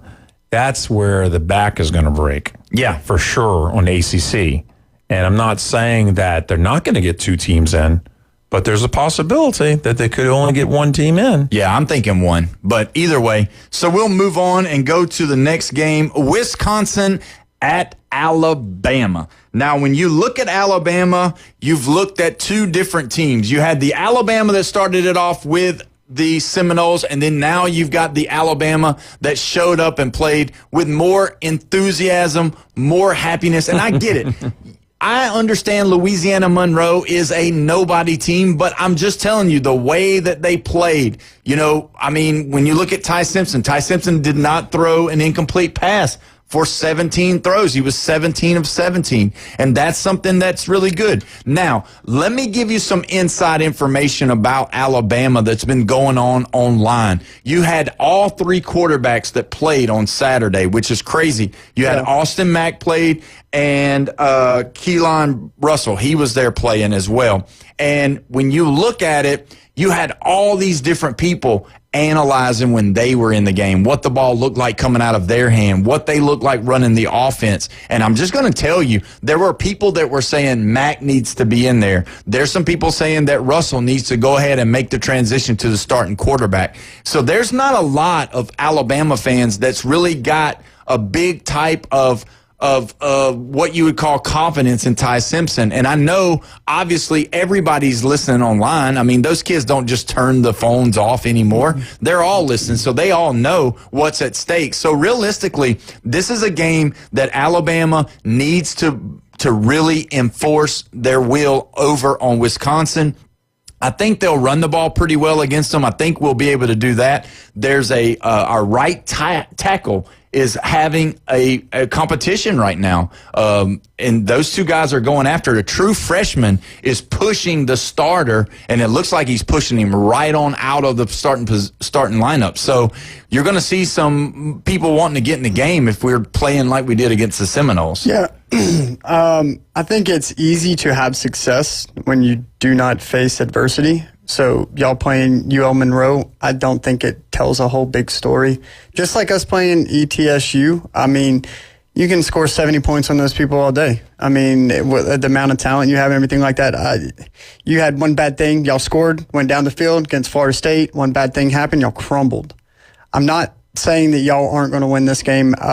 Personally, I mean, to the show, I'm leaning toward Alabama. Y'all playing at home, your records are insane. That's a place that y'all do not lose in. But I wouldn't put too much weight in that game versus UL Monroe. So, well, what I'm saying though is that it's not necessarily the who we played, but how we played, and that's the big thing. If you notice in that first game, it was like they were all playing in concrete. It was like they all had boots on instead of cleats. And the thing is that they looked slow. They looked apathetic. They looked like they wasn't ready. They looked like they stayed up all night. They looked like they wasn't excited to make a tackle. They wasn't excited to get a pass breakup. They looked like they just were not there in the game. So that's really the mentality that I was talking about, more than just the win and the loss and the score and the 70 points. But Alabama's got to really do something, because the eye test of Alabama going into SEC play after we get through with these first few games, you got to have some people being a little bit scared of you. You got to have them wanting to be scared or have a little bit of fear, because if they don't fear you, they don't respect you, that's when you come in there and it could get bad real quick. And that was one of the things that Florida State people were talking about, is they wasn't scared of them. Enforcing your will is what your words were. Mm-hmm. I think the difference between them winning by 30 and them winning by 15 is actually just the difference of one quarter, and it's going to be the second quarter. If you pull away and then you force your will on them after that, you're going to bury them alive, and you're going to beat them by 30. But if that doesn't happen in the second quarter, you will be playing it safe, and you won't be enforcing your will, because he knows that the game could slip away with 2 plays, and then you're messed over and you're playing down the last second. And I don't think that I think you're going to be in like a 15-point win. Yeah, and that's what we don't want. Yeah, and that's what you don't want. You want to try and win that second quarter. It's the most important quarter of this game that we're talking about right now. And I'm telling you right now, Alabama, we need a blowout against Wisconsin. We need to put the Big Ten on notice, that because they're going to get their eyes beat out in conference play this year. They're going to get smoked by Ohio State. They always do. They're going to probably get smoked by Illinois. They're going to get smoked by Oregon or Penn State. Yeah, they're going to lose, and we need to show the same type of beatdown that they're going to receive when they go into play. So realistically, this game, even though it's out of conference, even though it's not, it really doesn't matter. Now, it does matter to the playoffs whether or not you lose another game. Yeah. But what I'm saying is it matters more about how you win these games that you're supposed to win, more than just getting the W at the end of the day. I believe the eye test is important, and unfortunately, I believe that is a metric of the AP polling. Obviously you want to beat Wisconsin good, and you want it to be, like you said, and you alluded to it, that they're going to get pretty beat up in that Big Ten conference, and you want to represent exactly what that's going to be. If you beat them by 20 and, Ohio State only beats them by, 17, then, that obviously makes you all look better too. So, yeah, I think y'all want to hang as many points on a Big Ten team as possible. And that way when they go through their conference and, there are some equivalent wins up there, that the eyeball test, replicates that. But it has that same feeling. I'm just telling you, though, it has that same feeling like the Florida State game. Everybody's picking Alabama. We know we should win. And that's where I don't want us to have the nerves. I don't want us to be, playing scared or playing not to lose. I want to go in there and have the same mentality like we did against Louisiana Monroe, and have, impose our will on those people. Let them know from the gate, we're going to hit you in the mouth, and there's no way you're gonna come in here and play against us that good. That's what I think we're playing for. This is a team with one of the hardest Big Ten schedules. So there is no Penn State, but Ohio State, Michigan, Oregon, Indiana, and Illinois. Yeah, there you go. That's 5 possible losses in conference.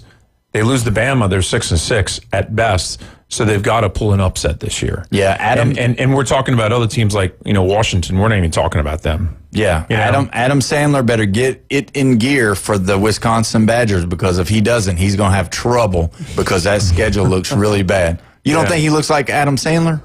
Does he? Yeah. I don't think so. Yeah, look him up at the break. Yeah. When we come back, we are going to discuss the rest of the SEC schedule. You're listening to the Sports Blitz with Paul Wilson here at 104.3 ESPN, Northwest Florida.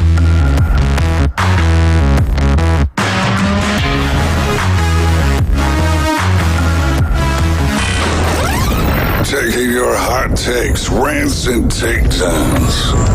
Let's hear it on the Red 7T studio line. 850-215-6290. 104.3 ESPN Northwest Florida. The Coach James Hale Show. Coach, how long has it been since Kentucky had a better record than Alabama? I think somebody told you to say that. And everybody keeps talking, he's Mac Jones, he's a pocket passer, and all that other bullshit. Weekday mornings 7 to 9. On 104.3 ESPN Northwest Florida. This is Joanna with ESPN Northwest Florida. Here is your weather forecast on this Wednesday evening. As we head into tonight, partly cloudy skies and a low of 72 with a gentle breeze around 8 miles per hour coming out of the northeast. For tomorrow morning, mostly sunshine and a temp near 84. In the afternoon and evening, mostly sunny and a high around 88. For Friday, sunshine and a high of 89. This weather forecast is brought to you by Earthworks of Northwest Florida. Thank you for keeping that dial on ESPN Northwest Florida. Rely on it. Take your next adventure in an award-winning Kia from Bill Bird Kia. Discover the new Kia. We invite you to stop by Bill Bird Kia and test drive the new 2025 Kia. You'll get the perfect balance of comfort, safety, and technology. The 2025 Kia SUV family has movement that inspires. Drive away today in a new 2025 Kia Soul, Seltos, Sportage, Sorento, or Telluride. Fuel the thrill and command the road in the luxury of a 2025 Kia K5 sedan from Bill Bird Kia. Performance, power, and design built for you. Spark inspiration in the all-electric 2025 EV9. It's a modern masterpiece, fast charging, rugged, and roomy. Bill Bird Kia is the original home for the 20-year, 200,000-mile warranty. Stop by 2435 East 15th Street, Panama City, or anytime at BillBirdKia.PanamaCity.com. We'll treat you like family and give you the peace of mind you can trust. Your local community dealer is Bill Bird Kia. The big wins feel even bigger, and the moments are still larger than life, because your Atlanta Braves are still battling every single night. Swung on a fly ball, hit well, back to the wall, this one flies away! Tonight, be here for Atlanta Braves baseball live from Truist Park as the Braves close out their series against the Chicago Cubs. Final game against the Cubs, pregame 6 o'clock, first pitch 6:15. Your home for the Braves on the Gulf Coast, ESPN Northwest Florida. Transmitting from their CBC Construction Studio. They're number one in the men's room. I hope this place comes with toilet paper. The Sports Blitz. Oh, geez, this is going to be a photo finish. ESPN Northwest Florida. You're listening to the Sports Blitz with Paul Wilson here at 104.3 ESPN Northwest Florida. Don't forget, you can text in, you can call in on the Red 7T's phone line, 850-215-6290. Also, don't forget, you can go on to our Facebook page and you can vote for the coach that's going to lose their job next. Is it going to be Billy Napier? Is it going to be Mike McDaniel? Is it going to be Kalen DeBoer? We don't know, but maybe you do. Go ahead and give it a vote and see what you think. Also, we need your help. We've got some games coming on this weekend on Saturday here on ESPN 104.3, and we need to know, what game would you like to hear? Do you want to hear the Clemson versus Georgia Tech game, or would you rather hear the Auburn versus South Alabama game? I think here in the studio, I'm going to go with, I think that the Clemson-Georgia Tech game would be better. I know Jeff thinks so. Brandon? I agree. I think that'd be a better game. Yeah, Clemson and Georgia Tech, we believe it. Bone Crusher, are you with that one? Maybe the question isn't which is the better game, because we've been playing Auburn games for a couple of 3 years now, and the Auburn fans, if you want us to play that game, you better speak up. You better speak up or speak out. One of the two on the Facebook page. You can do it on the Red 70s phone line. Auburn fans, get loud, get proud. If you want to hear y'all play the Jaguars on Saturday. So just a little thing there. Just wanted to make that mention to you. You can comment on our Facebook page. You can text the Red 70s phone line. Whichever you like, that would be great. Well, maybe Auburn's lost so many fans that they don't really have that fans anymore. Oh, maybe not. South Alabama just came off a loss to Tulane. Yeah, but it was pretty close. It wasn't 2 points. Yeah, it wasn't like a blowout. So but it was in Mobile. Yeah. So this one's going to be at Jordan Hare. So Jordan Hare, my bad. Sorry. Don't want to give you too much. But either way, we got to go ahead and move on. We're looking at Georgia, Tennessee. Really? Georgia. Why do we got to look at that? I don't know. Might be Tennessee. the biggest game of the weekend. Georgia and Tennessee. Georgia coming to Rocky Top, going to play them. Is that 3:30, right?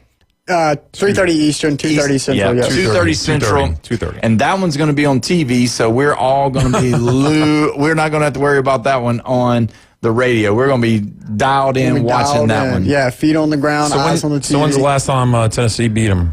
8 years ago. Ooh, Jesus. It's actually, and I hate to even say it, man, I'm looking up stuff, and I run into a couple stats. I'm like, I'm not saying that on the radio. But, I baited him. You did. I could bait him like I bait this guy and tell him that Bama's not winning next week. Okay, we'll see. Know why? So, you know why? Because they're off. Because they're off. They got to buy before preparing for Georgia. So apparently, our 8-year span with Georgia is the second longest active SEC winning streak right now. I Who's believe. The worst? I need to look. I think that was Kentucky and South Carolina, 9 straight years potentially, or 9 consecutive, or just 9 times they played. No, they play every year. Okay, so I believe that one's at 9. We're at 8. We will be right there with them if we can't figure something out. So everybody's been talking in Tennessee. They were talking about how bad. I don't know if there's been a team or a fan base that has been so against another team like it has been online this past week, as the UCLA Bruins lost and Nico, I'm going to leave you, did so terribly. And the thing is that everybody's talking about it, even Joey Aguilar's dad. I don't know if you heard what Joey Aguilar's dad said over this week so far. He said that it's just been the greatest thing that's ever happened to Joey, and that he's so glad that they basically just had a swap. And he said Joey has always been counted out his whole life, and he's always made people a believer. And he's saying, wait till Saturday. Wait till you see Joey Aguilar on national television play great football. I mean, this is the stage Joey's literally been waiting for. He said, man, you would have asked me 3 or 4 years ago if I would be playing for the University of Tennessee at a JUCO when I'm currently at a JUCO school. Absolutely not. He, I believe, has been prepped. He is ready. He's confident. I've been watching a couple of player interviews. They all believe in him. They are ecstatic. Iamaliava wasn't the guy. I mean, the players have kind of directly alluded to just the confidence level he brings, and he brings in them. He's confident in the huddle. He's a leader. I think some good things are to happen on Saturday. I mean, we've got home field advantage, obviously. I think Neyland's one of those stadiums in which we get an immediate momentum swing right off the get. Yeah. I mean, last year we went into Athens. We were up 10-0. We were riding high horses. We were like, this is the year. Then they routed us 31. They scored 31 on us, and we scored what, 3 more or something like that. Yeah, I think it's 30. I mean, it was utterly ridiculous. I mean, over the last 3 seasons, we're 20-1 at home, tied most with the FBS. That loss was to Georgia in 23. Lost 38-10 when they were the number 1 ranked team in the country. I really believe that we're going to start off hot. I can kind of see that. I believe we start off hot. If we can weather the storm and we can control the ball, we can run the ball against them. I know we're going to be able to throw. I know we're going to be able to move it. But if we move it real well, is our defense going to be able to hold up to the talent that they have on their offense? If we get a couple of stops, I think that first half is going to be pretty good. When you look at Georgia, they struggled a little bit last weekend with Austin Peay, and obviously you can't judge a book by its cover every time, but also you can't look at that game and say, oh, they're not very good this year, because it's hard to get up for Austin Peay. Let's just be honest. And I mean, they knew they were going to win, and yeah, sometimes teams blow out other teams when they're supposed to, and then sometimes they let them stay around, they let them stick around. I just don't think that game really mattered. So really, when you look at Georgia, the key factor of Georgia, and you know as well as I do, if Kirby Smart's coaching a team, that's going to be a good, sound defensive team, and that's one of the things that, going into play in Tennessee, you got to look at. The thing for me, though, guys, I'm not 100% sold on Gunnar Stockton. I mean, I get it, the whole thing about him being this. He kind of has the same little bit of story that Joey Aguilar has. He's kind of been the backup guy. He's kind of just been there. He's been in the system. Yeah. And, I get it. They're trying to, be as positive as they can, but his body of work doesn't look great either. I mean, he's not going to wow you with throws. He's not going to wow you with scrambling runs. No, he's not going to hit you with those wow plays. No, he's nice tough. Pocket sound, fundamentally, game managing quarterback. Yeah. But he's tough. He's tough. He loves Georgia. It's sometimes those type of guys, they're just hard to beat because they're playing for pride more than they're playing for their next big contract, or they're playing to get to the NFL. Those kind of guys, he reminds me of an old school player that's always dreamed about living or playing for his home school, and it's finally his turn. And now Stetson Bennett, he was the walk-on at Georgia and stayed there for 5 years and finally made his turn. I mean, that's the storybook ending. I mean, Gunnar Stockton, he's a tough guy. I mean, just looking at a couple stats here. I mean, just the yards per game, passes per game, rushes per game. I mean, Georgia, we're 41st in the country in points per game after the two people they played. They are 60th in country in yards in the air as pass plays. Now, the cool thing about this, neither one of us have allowed a sack this year. So we got pretty two stout offensive line. We're tied first in the country, both us and Georgia, for sacks allowed this year. So we both got some pretty stout offensive line. I really think it is going to be, and it sounds so cliche, but I think it really is going to matter in those trenches. Can our D line penetrate the offensive line? Can we get to Gunnar Stockton? We know he's not going to run away from us. We know he's not going to hit us with those wow plays. It's going to be loud. Don't be surprised if you see a couple false starts early.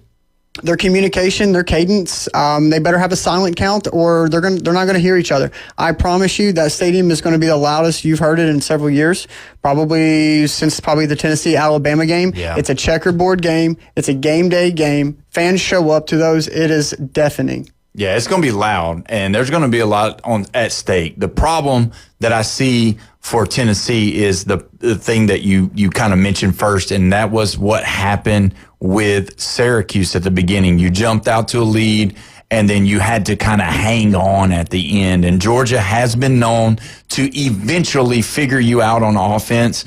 And I just don't know. I don't know if Georgia has the offense this year, like Georgia teams in the past, that if they do get down by 2 scores, if they do get down by 17 or something like that, will they have the opportunity? Will they have the offense to be able to come back and do that? But like what Syracuse did against Tennessee, that's kind of what I'm looking at as far as to who I'm going to pick for this game, is because they got out a big lead, for the most part, and they just kind of put it on cruise control and really didn't look good in the last few quarters. Yeah, over the last week, I mean, I think the spread come out. It was 7.5 points, which is a lot to give a team coming in the Neyland. Since then, it's shrunk to 3.5. Yep.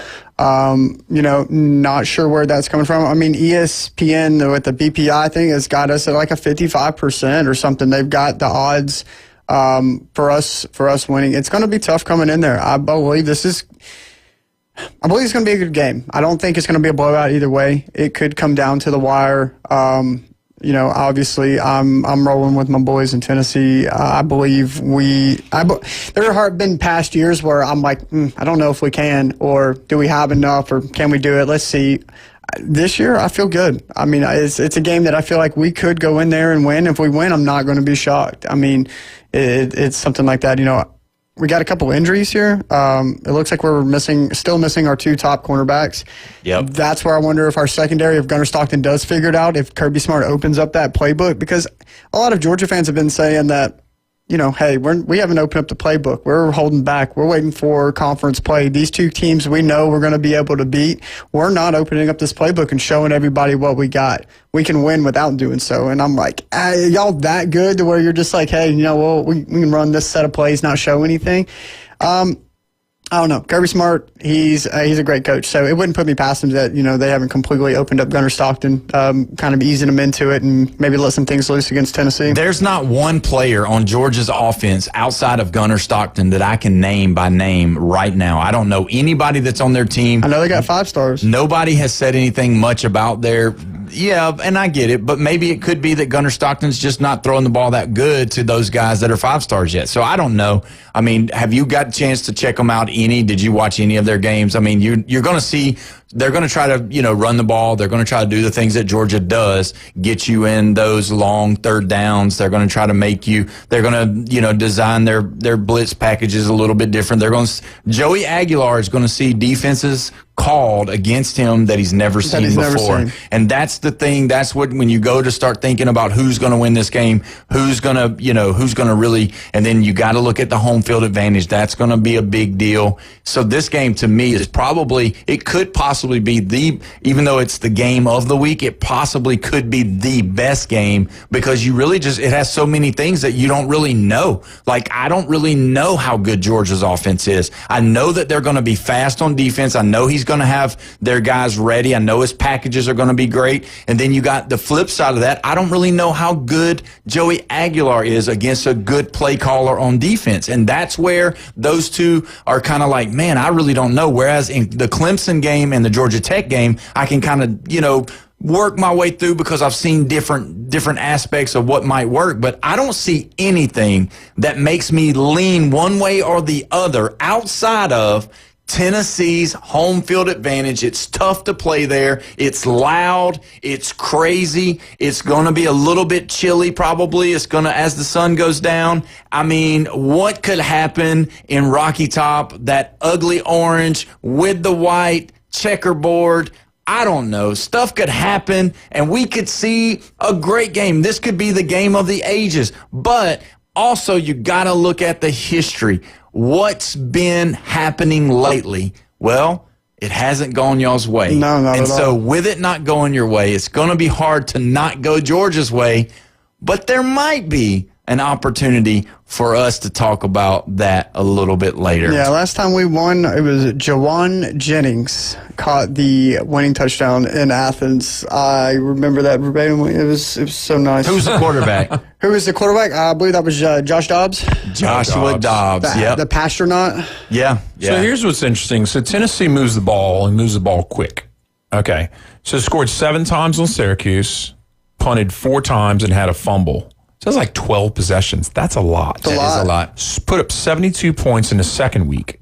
That's a lot of scoring. Yeah. So we got a scoring team.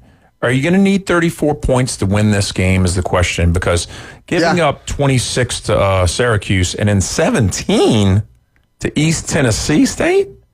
I mean, your defense is not looking very good to holding them below. No, but that's the price you pay with this hypo offense. You're going to give up some stuff on the defense. They're going to be out there a little more. That's why you have to score 34 points in this offense. I mean, it's a great college offense, and a lot of, historically through Heupel's system, most of these quarterbacks don't translate to the NFL. Yeah. This is a fantastic college offense in which we do score points, and we got to, because I do think that it puts heavy burdens on our defense, and we don't have the defense that we had last year. We don't have the personnel. We've got 2 defensive tackles out, 2 cornerbacks out. We're having young guys happen to play early in this season, which I think ultimately is great. We're going to need that depth as the year goes on, and these young cats are getting able to get in there and get some reps.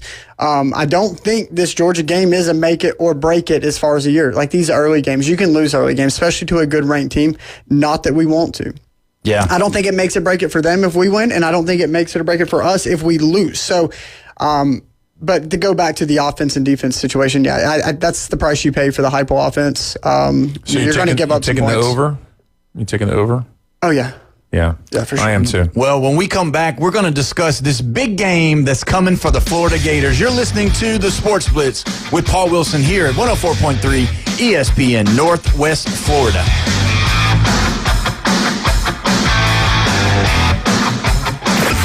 Call in now. This is Touchstone service. The Red 70 studio line is open. Demonstrate how to make a call with your dial telephone. 850-215-6290. 104.3 ESPN Northwest Florida broadcasts the biggest and best games of the week. We're your headquarters for premier matchups, huge rivalries, and fan favorites. Saturday, it's Clemson and Georgia Tech, Georgia at Tennessee, and Florida at LSU.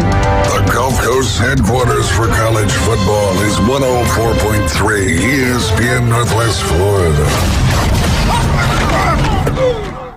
Take your next adventure in an award-winning Kia from Bill Bird Kia. Discover the new Kia. We invite you to stop by Bill Bird Kia and test drive the new 2025 Kia. You'll get the perfect balance of comfort, safety, and technology. The 2025 Kia SUV family has movement that inspires. Drive away today in a new 2025 Kia Soul, Seltos, Sportage, Sorento, or Telluride. Fuel the thrill and command the road in the luxury of a 2025 Kia K5 sedan from Bill Bird Kia. Performance, power, and design built for you. Spark inspiration in the all-electric 2025 EV9. It's a modern masterpiece, fast charging, rugged, and roomy. Bill Bird Kia is the original home for the 20-year, 200,000-mile warranty. Stop by 2435 East 15th Street, Panama City, or anytime at BillBirdKia.PanamaCity.com. We'll treat you like family and give you the peace of mind you can trust. Your local community dealer is Bill Bird Kia. The Rich Eisen Show. When the rubber meets the road in must-win contests in January, I think the Chiefs make it, and I think the Chiefs win it, and I think that's the way Kelsey is going to stroll off into the sunset to his wedding day. Chiefs over Lions in Super Bowl 60, and they're going to make 6 and 7 years, and they're going to be a dynastic team we talk about for years to come. The Rich Eisen Show. Weekdays 11 and 2 right here on 104.3 ESPN Northwest Florida. College Football Saturday on ESPN Radio. Place on earth like Tiger Stadium after dark. It's an SEC showdown in Death Valley. It's hard to get much bigger in terms of atmosphere. The third-ranked LSU Tigers face the Florida Gators. Playing at Tiger Stadium, really getting our fan base involved in this game and really making it Death Valley. Gators at Tigers. Coverage starts Saturday at 6. Kickoff at 6:30 right here. 104.3 ESPN Northwest Florida. If you build it, they will come. We're live from the CBC Construction Studios, ESPN Northwest Florida.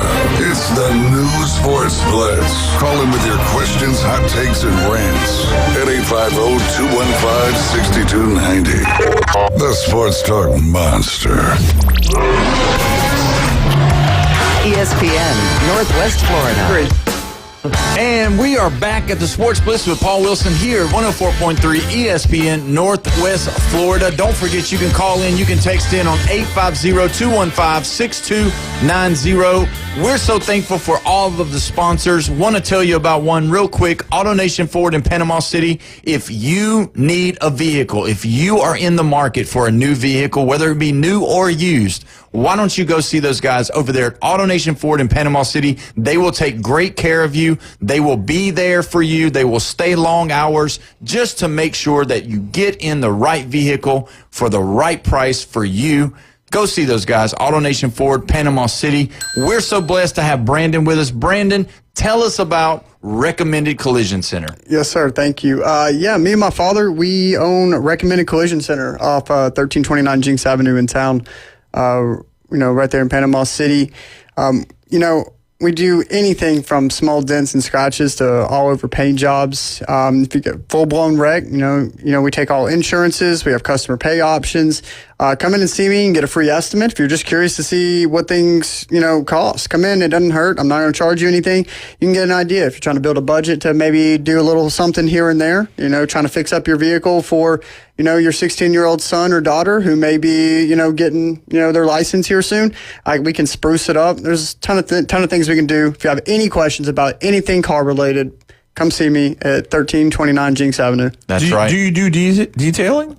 So we don't do detailing. However, I do give a complimentary clean to every vehicle that we touch. My motto is leave it better than we found it. Yeah, so, there you go. I mean, if you've got trash in there, I'm going to grab it. I'm going to vacuum out your seat. I'm going to wipe down your dash. I'm going to make sure you can see out of your rearview mirror.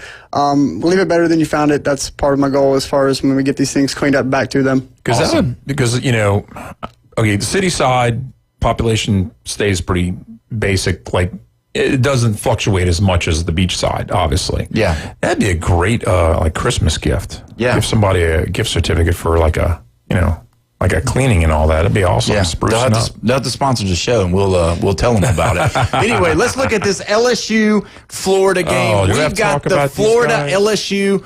I mean, guys, we're looking at being in Death Valley at night, playing LSU, who is one of the hottest teams in college football right now. Florida going through all of the mess that they're going through, not sure if their coach is going to make it off the tarmac on the way back home if they lose. I mean, all of these things brought into this game, guys. When you look at what they're doing, a lot of fans are saying, you know what? The same kind of instance was happening last year. It was looking like the same way, and they believe in DJ Lagway. They believe that the Gators are going to pull this off. They believe that the LSU defense just isn't what they think it is. But there are some people that are saying that LSU is going to smack them, and he's going to send Billy Napier right up out of his job at the University of Florida. What do you say, LSU, Jeff? What's it looking like this weekend? Well, I mean, we're going to beat them. How bad? I said 10 yesterday, but I'm also kind of faltering. I think it might only be like 7 or 8 points. I don't think it's going to be a bad beating like some people think. Well, a friend of the show, Chris Hobby, some people call him Hobzilla, he believes with all of his heart that the Gators are going to pull off the upset. And that's the thing. You've got Gator fans out there that are close to the fans or close to the team. They know what they can do. And when you've got a DJ Lagway coming in, he does have a calf strain. So that's a big issue to me. Before, thinking about it, if you had 100% healthy, it's kind of one of those things. The building's on fire and they got to do something. So I think all the stops will be pulled out this weekend. I don't think there will be any reservations held back. I believe that the Gators, if whatever the Gators have on the playbook, they're going to use it. They're going to call for it. And this is a make or break game for the Gators for sure. So, Jeff, you think it's going to be a close game? Is that what you're saying? Yeah. Night game in LSU. Yeah, you're going to have a close game against a potential 1-5 Florida who's firing their head coach. Whoa! What happened? 1-5. What happened 4 games ago? Oh, the Gators beat LSU. Oh, yeah, well, did. I'm going to keep that in mind because 4 games. I don't think it's going to get out crazy. I know it's last year. Florida State 3 games ago lost to the Gators. There's a whole new roster after last year. The turnover on these teams. LSU knew what was coming when the Gators were walking into town because they had already beaten Ole Miss. No, I mean let's talk. I would pick you guys to win that 10 out of 10 times.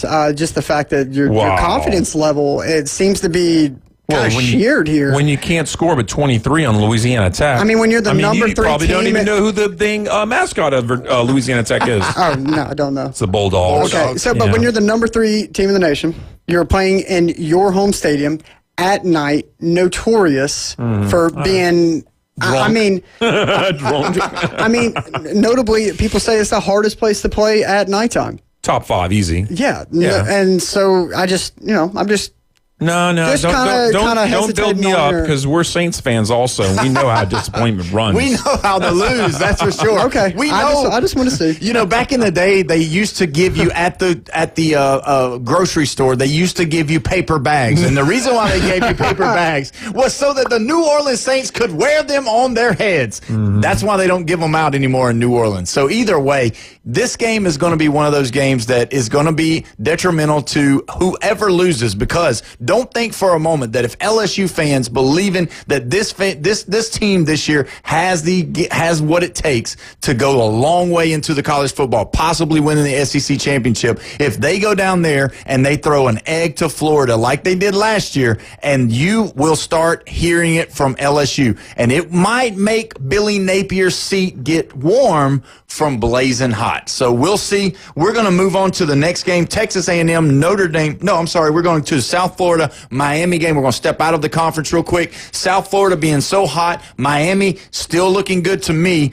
but had some issues with Notre Dame, but nothing against Bethune-Cookman this past weekend. I just think that when you look at this game, it's going to be one of those games that everybody in the country is going to be watching, because people still, even though South Florida has won big ball games against Florida and Boise, they still don't believe in them. They still think that they're just a hoax. They still think that Boise's just not good and Florida's just not that good. So we'll see what happens. I'm curious to see what's going to happen with this one, and we're going to do some pick'ems here in just a moment. But when you look at those two teams, you got good quarterback play, and that's what you want to see on Saturday. When you see whoever's quarterback plays the best, that's who's going to win that football game. If Carson Beck comes out there and he's slinging the rock, throwing it around, and hitting his receivers where he's supposed to, I think it could be a long night for South Florida. But if Miami can't stop Byron Brown from scrambling around, throwing some good passes, making people miss, get outside the pocket, and move around, and they can't tackle him and becomes elusive, you're going to be in for a dogfight there in Miami. So we'll see what happens.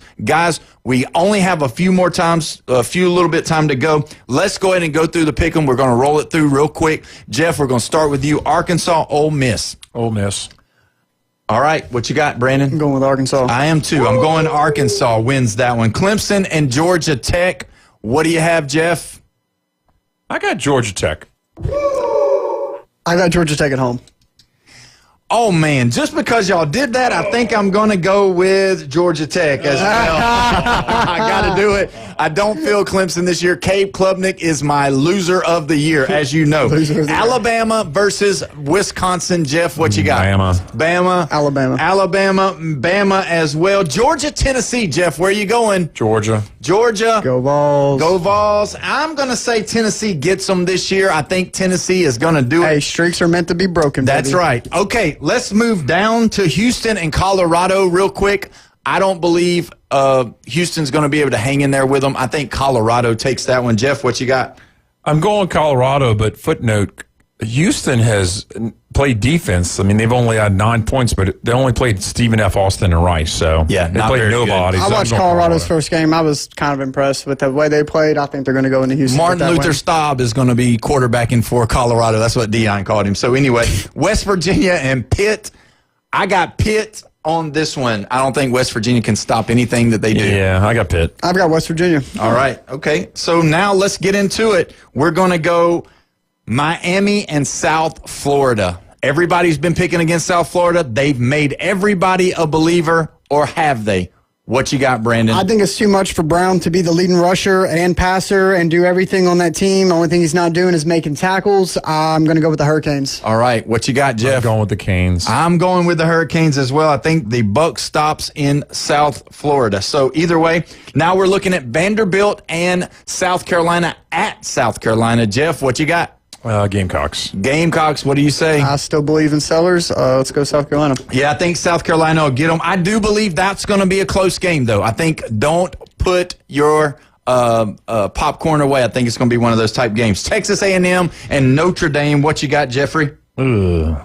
You know, I hate to disappoint all the SEC fans, but I'm going to go Notre Dame. Notre Dame? All right, what you got? I'm going Texas A&M. SEC power, baby. Yeah, I think playing at Notre Dame is going to be hard. That's going to be the toughest part. I think that's going to be the issue. C.J. Carr looked pretty good. Wait. You picked Texas A&M? Yes. Yeah, he went A&M. What are you doing? I'm going Notre Dame here. Oh, okay. All right. So I was just going to tell you why. But either way, Florida, LSU, this is going to be the last pick of the day. We're going to talk about it. Well, if you look at all of the things that we've talked about, we know that Jeff is a big LSU fan, but he's also superstitious. So he's not going to say too much about how good LSU is, I've noticed. So that's what he's doing. So either way, Jeff, go ahead and tell us your pick and give us the reason why. No, it's LSU, and it's the defense. Okay. You know, Garrett Nussmeier is going to steady the boat. We're not going to give the ball away more than, hopefully one time. Yeah. Yeah. What do you think, Brandon? LSU. You got LSU? Oh, yeah. I have a complete disarray for the Florida Gators. Like I said, I'm just screaming 1-5 in here all day.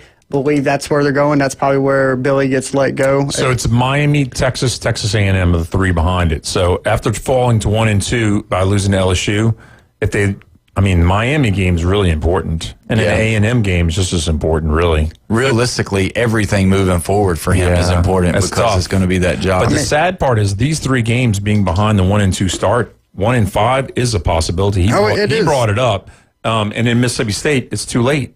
You're already 1-5. Yeah, and at that point, you don't care. How bought in are the players at 1-5? If you're at 1-5 at this point, you're going to have an interim coach against Mississippi State, so it won't matter anyway. The players leave? Yeah, they probably will. They might stay just to make sure that they get their money and keep their eligibility, all that stuff. So either way, I am going LSU, and I think it's just going to be hard to win down there in Baton Rouge. Well, we've done it. We finished it. Thanks for listening. We will be back tomorrow. We'll be talking about all of this, plus some NFL. You're listening to the Sports Blitz here at 104.3 ESPN Northwest Florida. We'll see you tomorrow, everybody.